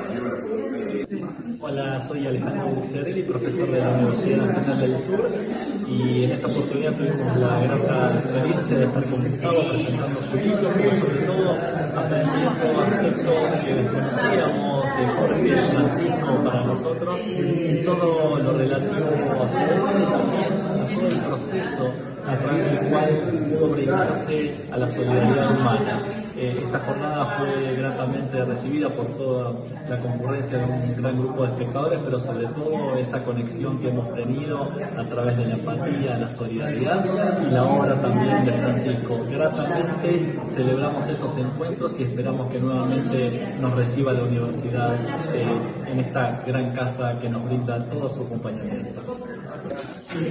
Bueno, mi nombre es Camilo, yo soy de la Fundación Reala. Participé hoy acá en la hermosa presentación de Gustavo, con su compromiso de siempre, aquellos que lo seguimos, nos dio, y la verdad que súper agradecido, muy enriquecedor. Obviamente el Espíritu Santo está en él, el Papa, el sumo pontífice, supo no solo darle su amistad, sino también bendecirlo, y la verdad que para nosotros es un gran privilegio haber disfrutado de esta hermosa charla, y bueno, y ahora a leer el libro con entusiasmo y con las ganas de siempre, ¿no?, de seguir acompañando a los que creemos que podemos, a través de la lucha, generar realmente transformaciones desde lo más intrínseco de la sociedad. Radiográfica. 20 años. 20 años con las patas en la fuente. Recuperando el aire. En movimiento. Construyendo comunicación popular. 20 años sonando a Radiográfica. Suscríbete a la comunidad Radiográfica. Ingresá a www.radiográfica.org.ar y potenciá la comunicación popular. Comunidad Radiográfica. Sumate. Una fábrica recuperada, un espacio cultural, un polo para todos en el sur de la ciudad de Buenos Aires. La Gráfica Cultural. Seguinos en lagráfica.cultural. Frente Telefónico. La agrupación de los trabajadores y trabajadoras de las telecomunicaciones de FOETRA. Sindicato Buenos Aires. Unidad para la defensa de los intereses de los telefónicos y por el proyecto nacional y popular. La historia de 20 años vitales del fútbol argentino están en Héroes de Tiento y Héroes en Tiempos Infames, de Carlos Aira. 2 libros, 300 historias y 1300 páginas para comprender el fútbol argentino entre 1920 y 1940. Los ídolos, los grandes equipos, pero también las complejidades de una época que sigue marcando a nuestro fútbol. Lo conseguís en librerías o en la tienda digital de Ediciones Fabro. www.radiográfica.org.ar. Los clásicos del domingo. Apiladas deportivas por Carlos Aira. Panorama sindical de Lucas Molinari. Fuentes seguras por Gabriel Fernández. Infórmate desde el pueblo y desde el sur. La Gráfica. Pensamiento nacional y popular. La Gráfica. Nuestra voz y la tuya. En el mismo aire.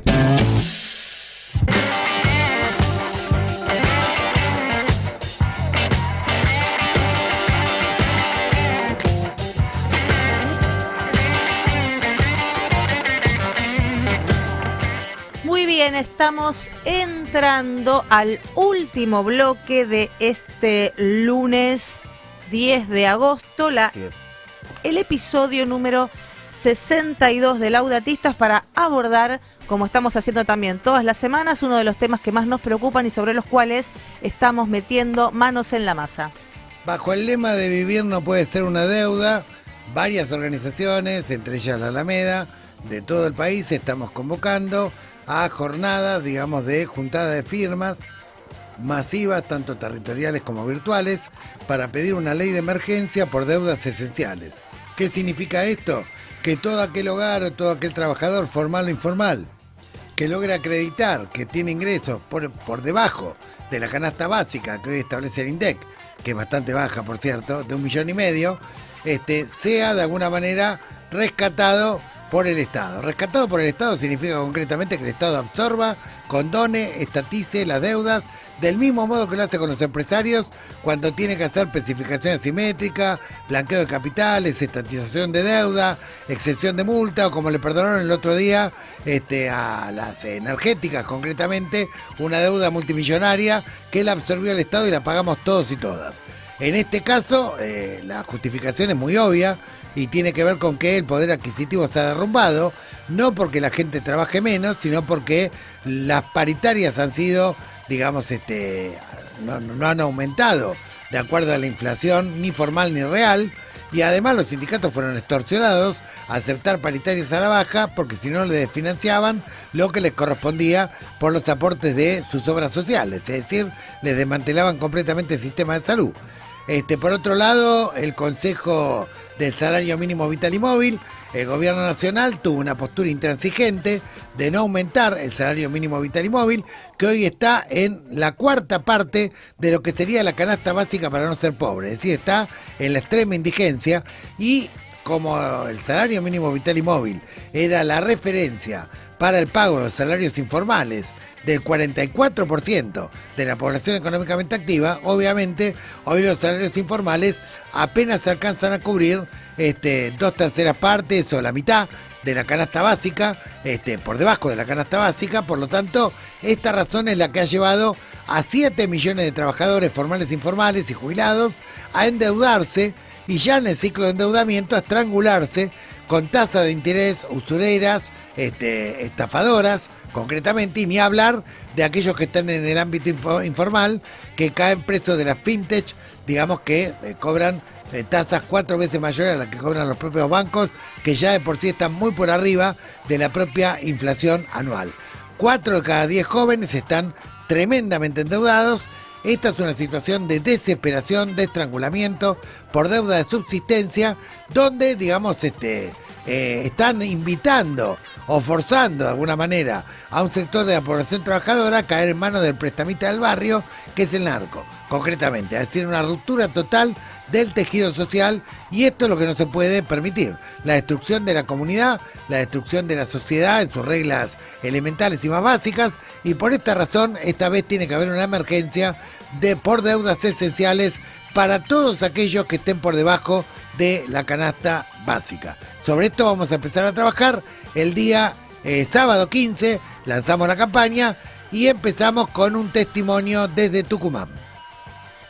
Vamos a ir a ver, Tucumán no, desde Córdoba, Córdoba. La compañera Karina Lucero de Córdoba nos ha dejado su primer testimonio de arranque de la campaña. Millones de personas y de familias en Argentina han sacado créditos y se endeudan para necesidades esenciales, como es el alimento, personas con tratamientos crónicos, personas que tienen que comprar sus medicamentos para poder vivir. Personas que se endeudan para pagar el alquiler porque no pueden quedar a la calle. Son múltiples las historias de personas cuando uno habla en el territorio de que lo que están atravesando es realmente una situación terrible. Pero lo cierto es que además de poder enfrentar este crédito o estas deudas, después no lo pueden devolver porque los salarios han bajado muchísimo, los salarios están en peso, pero los servicios, los alimentos, todos tienen un valor del dólar. Entonces, claramente, el empobrecimiento, la falta de empleo, el nivel de caída del salario ha generado que haya muchas personas endeudadas y que lamentablemente hoy en día no las puedan pagar. Entonces, lo que estamos pidiendo es que se declare la emergencia ante estas deudas esenciales, porque no son deudas que las personas hayan adquirido para tener un patrimonio o una situación como un viaje, por ejemplo, al exterior o para pasear. Las han adquirido para poder sobrevivir. Esto es lo grave de esta situación. Estas personas que no pueden pagar y que cada vez va pasando el tiempo y cada vez se hace más grave la situación del pago, lo único que origina es que no puedan estar tranquilas por la deuda y porque además no van a poder conseguir otro crédito. En muchos casos llegan a los prestamistas. Los prestamistas, que son dineros que en muchos casos incluso salen de actividades delictivas y que lamentablemente la forma de cobrar después también es de la misma forma. Es decir, son personas que ahora también, además de adeudar, están sujetas a que les pase cualquier cosa. En el país se están originando verdaderas organizaciones de cobro, pero cobro no del sistema legal. Estamos hablando de un cobro absolutamente a la fuerza, violento e ilegal. Por eso nos parece también que es importante generar un registro para saber la situación real de deudores. Queremos invitarlo a esta campaña que vamos a comenzar desde el 15 de agosto en adelante en todo el país, porque estamos absolutamente comprometidos, pero también sabemos que esto el Estado sí puede hacer algo, así como alguna vez nosotros le pagamos a los empresarios sus deudas y le seguimos pagando a los empresarios sus deudas, que también hoy en día pueda socorrer el Estado a las personas y a las familias que están en esta situación tan grave.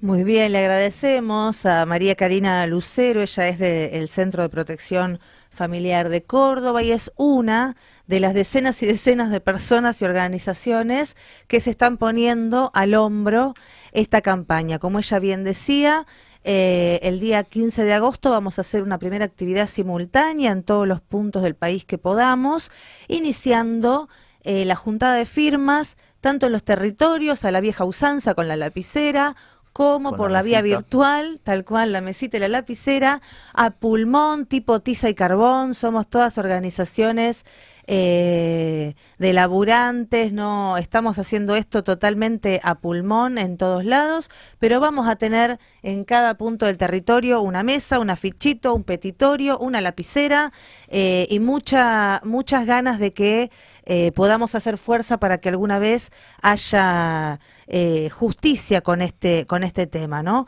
Venimos diciendo nosotros, a contramano de lo que el perverso discurso oficial sostiene, que es verdad que fuimos endeudados a punta de pistola, porque si vos no podés pagar el alquiler y te estás por quedar en la calle, tenés enfrente a tus hijos y no les podés dar de comer, obviamente no estás eligiendo endeudarte irresponsablemente porque se te cantó, sino que estás tratando de sobrevivir hasta que esa rueda llega a un punto en el que ya se empieza a trabar, ¿no? Entonces, si nos llevaron a esta situación, ahora se tienen que hacer cargo. Y como en otras ocasiones hemos todos y seguimos haciéndolo pagado la fiesta, la timba de los evasores, como hemos pagado las malas decisiones empresarias con la estatización de deuda, como hemos rescatado a los bancos con la especificación asimétrica, bueno, hoy es momento de que haya justicia para los hombres y mujeres de nuestra patria endeudados por sobrevivir. Muy bien, estamos en contacto con el ministro de Trabajo de la provincia de Buenos Aires, compañero Walter Correa. ¿Cómo estás, Walter? Acá estamos en Laudatista, Ximena, Facundo y Gustavo. Bueno, un abrazo ahí a los tres y al equipo de Radiográfica y a toda la audiencia, ¿no? Gracias, Walter. Bien, Walter, vos estuviste en la marcha del jueves, en la cual la ley de inviolabilidad de propiedad privada se le cayeron 3 capítulos producto de la lucha del pueblo, digamos, pero bueno, todavía quedan algunos capítulos complejos. ¿Qué evaluación hiciste? Vos estabas junto con Axel y con otros dirigentes del gobierno y de la militancia de la provincia de Buenos Aires. ¿Qué evaluación hacen de lo que ocurrió el jueves y en qué situación ven de alguna manera la gobernabilidad del gobierno, digamos, y la perspectiva de lucha del pueblo? No, en principio destacar el hecho de que todas las movilizaciones populares del gobierno de Milei, el gobernador con esa máxima del peronismo, ¿no? Está al frente de la columna. A mí me parece sumamente importante destacar. Algo que me pareció también para destacar fue el hecho de que a través del Mundial, del fútbol, el partido con los ingleses y un montón de cuestiones más, lo que con que observé con mucha satisfacción la cantidad de pibas y pibes que retoman el tema de las Islas Malvinas, algo para mi generación sumamente importante, y el hecho también de que vuelva a renacer o vuelve como un emergente el tema del patriotismo, ¿no? Del defender a nuestra patria, a nuestra soberanía. Nosotros acá en la provincia tenemos nuestra pelea también soberana, que en el canal de Magdalena, ¿no? Donde Axel pretende, en un concepto de producción y trabajo, conectar los puertos de la provincia de Buenos Aires para tener una salida directa al Atlántico y no pasar por el puerto de Montevideo, ¿no? Un puerto donde lo manejan las grandes corporaciones transnacionales. La verdad que sintetizar en que fue una buena patriada y fue también muy fuerte el mensaje de la población que llegó a través de esa movilización y a través de muchos medios para poder retroceder la posición del gobierno de extrema derecha del presidente Milei. También estuviste al día siguiente junto con Axel y compartiendo ahí con los fieles y los trabajadores de movimientos sociales, gremios, en la celebración de San Cayetano y en el punto de partida de lo que fue la marcha hacia Plaza de Mayo. Ahí escuchaste, supongo, la homilía de García Cuerva. Bueno, ¿qué se llevaron, qué impresiones se llevaron de esa actividad? No, mirá, para la provincia es muy importante estar en esa marcha, y algo que es importante para nosotros los católicos es el hecho de la fe, ¿no? En este momento tan difícil que atraviesa el pueblo trabajador, este momento de intolerancia, este momento de crueldad por parte del gobierno nacional, que nosotros poder hacer un encuentro como este, con una marcha desde la fe de San Cayetano, algo emblemático, histórico para el movimiento obrero, ¿no? El hecho de pedir y dar la batalla a la dictadura militar a través de las marchas San Cayetano. Algo que nos enseñó el Flaco Gualdini, que papá trabajo, sí. Claro, entonces es un montón de cosas, pero es que la fe tiene que estar en el pueblo, y está en el pueblo trabajador.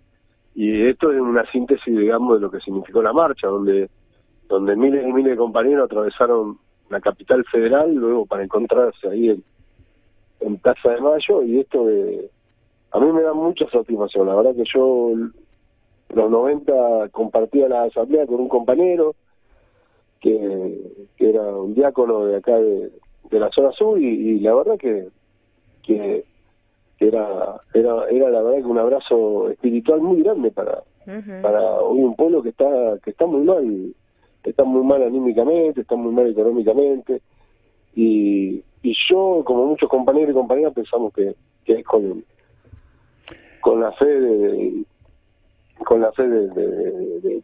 cristianismo, de la iglesia, que también vamos a salir adelante. Bueno, a propósito de la fe, Luján va a ser el escenario, nada más y nada menos, uno de los 3 escenarios principales donde va a estar León 14 en la segunda semana de noviembre. ¿Cómo lo esperan? ¿Cómo se preparan? ¿Qué expectativas tienen? No, primero, obviamente que desde, todo el gabinete, Axel como gobernador, que esté en la provincia de Buenos Aires, particularmente en algo tan emblemático como es para el pueblo trabajador, como es la Virgen de Luján. Yo el otro día estaba repasando un decreto de Juan Domingo Perón, donde decretaba que los trabajadores ferroviarios, su patrón iba a ser la Virgencita Luján. Así que mucha expectativa, mucha esperanza de que podemos salir de todo esto, Gustavo, podemos salir de todo esto. Total. Walter, yendo un poco a ¿cómo está Jimena hoy? Buen día. ¿Qué tal, Jimena? Bien. Vos, además de ser ministro de Trabajo, sos un hombre que proviene del movimiento obrero organizado, digamos, un laburante, y quería, obviamente es una pregunta compleja, pero apelando a alguna mirada sintética, tener tu mirada sobre la situación hoy del mundo del trabajo, ¿no? Porque hoy tenemos laburantes que aún teniendo laburo no te alcanza para vivir, tenés que tener 34 changas para arañar fin de mes, tenés un grado de informalidad bastante importante además. ¿Vos ves que estamos ante una transformación estructural, digamos, del mercado laboral? ¿El problema es conseguir trabajo o ya el trabajo no va a ser suficiente? No, mira, hay varias respuestas, ¿no? Me parece, Jimena. Primero, en términos noventistas, ¿no? Y una cuestión que nosotros, por ahí con Gustavo lo vivimos, que fue en los 90. Yo te diría, Jimena, que con mucha certeza, no tengo duda de que en términos laborales estamos en el año 98, donde se acabó el adelanto de vacaciones, la reducción de la jornada, las suspecciones, y entramos en un proceso, ¿no? El mismo proceso que habremos entrado hace 4 meses, que es el de cierre y despido. Y el de que hay una cesación de pagos entre la pequeña y la mediana empresa, y después te encontrás con un montón de empresas que van a los tribunales comerciales para solicitar la apertura de concurso de acreedores. O sea que situación año 98, en términos noventistas. Y después hay cuestiones sociológicas que también tenemos que empezar a entender. A ver, en los 90 estaba la cancha de pádel, estaba el remis con el Galaxy, el parripollo.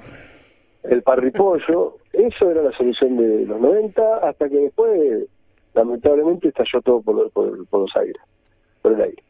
Y ahora vos te encontrás con el compañero, la compañera que está con el Uber, que está con la motito, que está con la bicicleta, y que tampoco alcanza, ¿no? Y también hay una cuestión sociológica en que por ahí a Gustavo y a mí, en términos generacionales, lo formatearon para que nuestro esfuerzo se concrete como resultado el dinero. Y hoy muchos compañeros, muchas compañeras, trabajadores y trabajadoras priorizan la cuestión del tiempo, ¿no? Hay un cambio de paradigma, un cambio de matriz.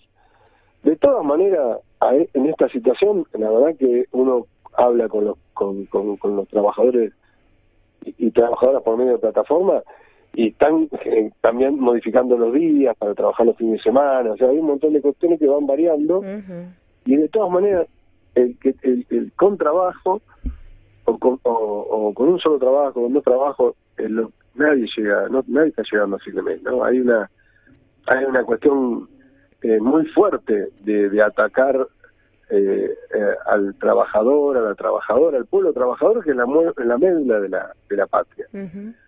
A toda esta situación, Jimena, permíteme que la provincia no se corre, no mira al costado. El gobierno nacional excluye de la ley de contrato de trabajo, de esta pseudo modernización laboral, a los trabajadores y las trabajadoras por medio de plataformas. Total. Lo que hace la provincia este año y el año pasado, concurre a la OIT, aplica el convenio 193 y el gobernador Axel Kicillof presentó un proyecto de ley para que estos trabajadores y estas trabajadoras tengan un piso mínimo, de derecho, ¿no? Un piso de derecho, un piso mínimo de derecho conforme a las recomendaciones de OIT. Sinceramente, más allá de las mutaciones o las reconfiguraciones en términos sociológicos del trabajo, nosotros tampoco podemos resignarnos al precariado, ¿no? Claro, nosotros somos una Argentina que están disputando nuestros recursos naturales. Si esos recursos naturales nosotros lo transformamos en producción y trabajo, tenemos un trabajo digno para miles y miles de argentinos y argentinas. Y bueno, ese es el camino, esa es la pelea, y ese es también el desafío que tiene Axel, ¿no? De cómo estas cuestiones del trabajo le damos centralidad. Jimena, nosotros tenemos que disputar nuevamente el sujeto. Así es. A mí me encantaría tener 20 años otra vez, pero no lo voy a poder lograr. Pero me parece que el sujeto del movimiento peronista es el trabajador, es la trabajadora. Y además el centro que tiene que ser la dignidad de cada hombre y cada mujer, ¿no? Me parece que también. Pero por supuesto. Y también discutir el sujeto y la agenda es la del sujeto, no la de la politiquería. Ahora, Walter, vos mencionaste el 98, te adelanto 3 años más. ¿Vos no pensás que en este momento que el 80% de los trabajadores formales e informales cobren menos de lo que establece la canasta básica del INDEC? Esta es la cifra que da el propio INDEC. 10 millones y medio de personas, de los cuales 7 millones están endeudados, 3 millones y medio son deudores incobrables. ¿Vos no pensás que esto es una especie de corralito de los trabajadores, una versión corralito, una especie de bomba de tiempo que obviamente no tiene yo, Gustavo, te conozco y sé que la pregunta tuya tiene un contexto mucho más amplio, ¿no? Porque A ver, 3 años atrás, en el 95, ahí sí comprábamos los Orion, ahí comprábamos los Galaxy, ahí comprábamos los televisores que venían de Corea, y ahí teníamos mucho trabajo. En el año 95 y el 1-1 del 95, nada tiene que ver con el 1-1 de esta situación. Y después, en términos de lo que vos planteás, el hecho de el endeudamiento, el financiamiento, la asignación familiar, son cuestiones que en los 90 no la teníamos, y también esta cuestión sociológica también hace más lentos los procesos. Por eso nuestros compañeros tienen que tener mucha paciencia y analizar todo este contexto, ¿no? Porque por ahí hay que tratar de una franja etaria de los sub-35, empezar a predicar un poquito más, empezar a insistir un poco más en que se involucren, en que defiendan, que eso tampoco no ocurría en el 98 ni en el 95, ¿no? Había mucho más convicción, había mucho más interés en términos de organización. Y ahora, bueno, tenemos que volver a retomar ese camino, ¿no? Donde agudizar un poco más el tema del convencimiento y convocar a la participación, pero no que vaya Gustavo o Walter a imperar su bajada de línea, sino que empezar a escuchar y a entender, ¿no? Y después a accionar, ¿no? Porque si no me parece que el pueblo está muy mal. Es verdad. Y vos observás en las recorridas territoriales, la última pregunta, esta situación de trabajadores que cobrando un salario bastante que apenas alcanza para cubrir las deudas básicas, bueno, crecientemente se van endeudando. Tengo el dato de que 4 de cada 10 jóvenes que trabajan informalmente están presos o estrangulados por la FinTech. Esto no digamos, es una situación donde el propio trabajador termina siendo un moroso incobrable y después termina en la mano del narco del barrio. Sabemos cómo... Sí. Es tal cual como vos planteas, Gustavo. A ver, más allá de que el Banco Provincia los otros días le planteó en la paritaria provincial a los trabajadores del Estado el hecho de ver esto de las deudas y verificar el tema de las deudas y ayudar en el tema de las deudas. Bueno, después tenemos una compañera nuestra, Ana Luvalor, donde tiene un proyecto presentado en la Cámara Provincial para tocar el tema del endeudamiento. Y después te voy a contar algo, Gustavo, que vos lo debes saber, pero con mucha tristeza, ¿no? Hay compañeros que salen en las redes con alguna situación de la fábrica parada, de la fábrica con alguna movilización, y se filman para que los usureros del barrio no le cobren. Está ocurriendo eso.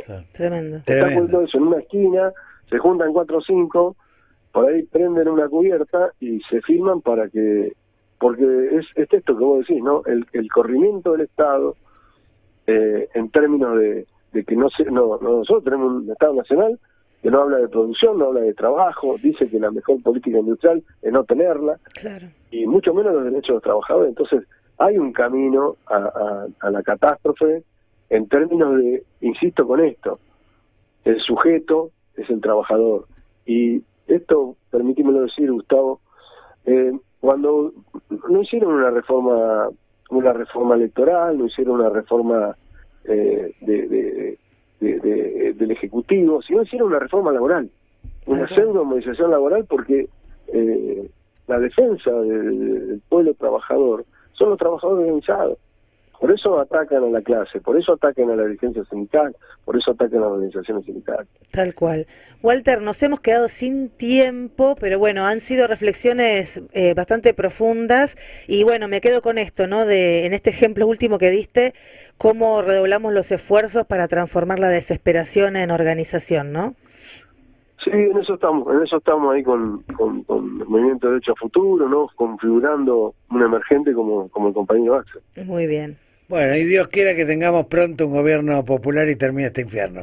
Te mando un abrazo, Walter, y nos vemos pronto. Muy agradecido, un cariño grande. Gracias. Muchas Conversamos con Walter Correa, ministro de Trabajo de la provincia de Buenos Aires. Agradecemos a Lau Espíndola en la operación técnica y nos vamos rajando hacia el próximo episodio de Laudatistas. Radiográfica. 20 años.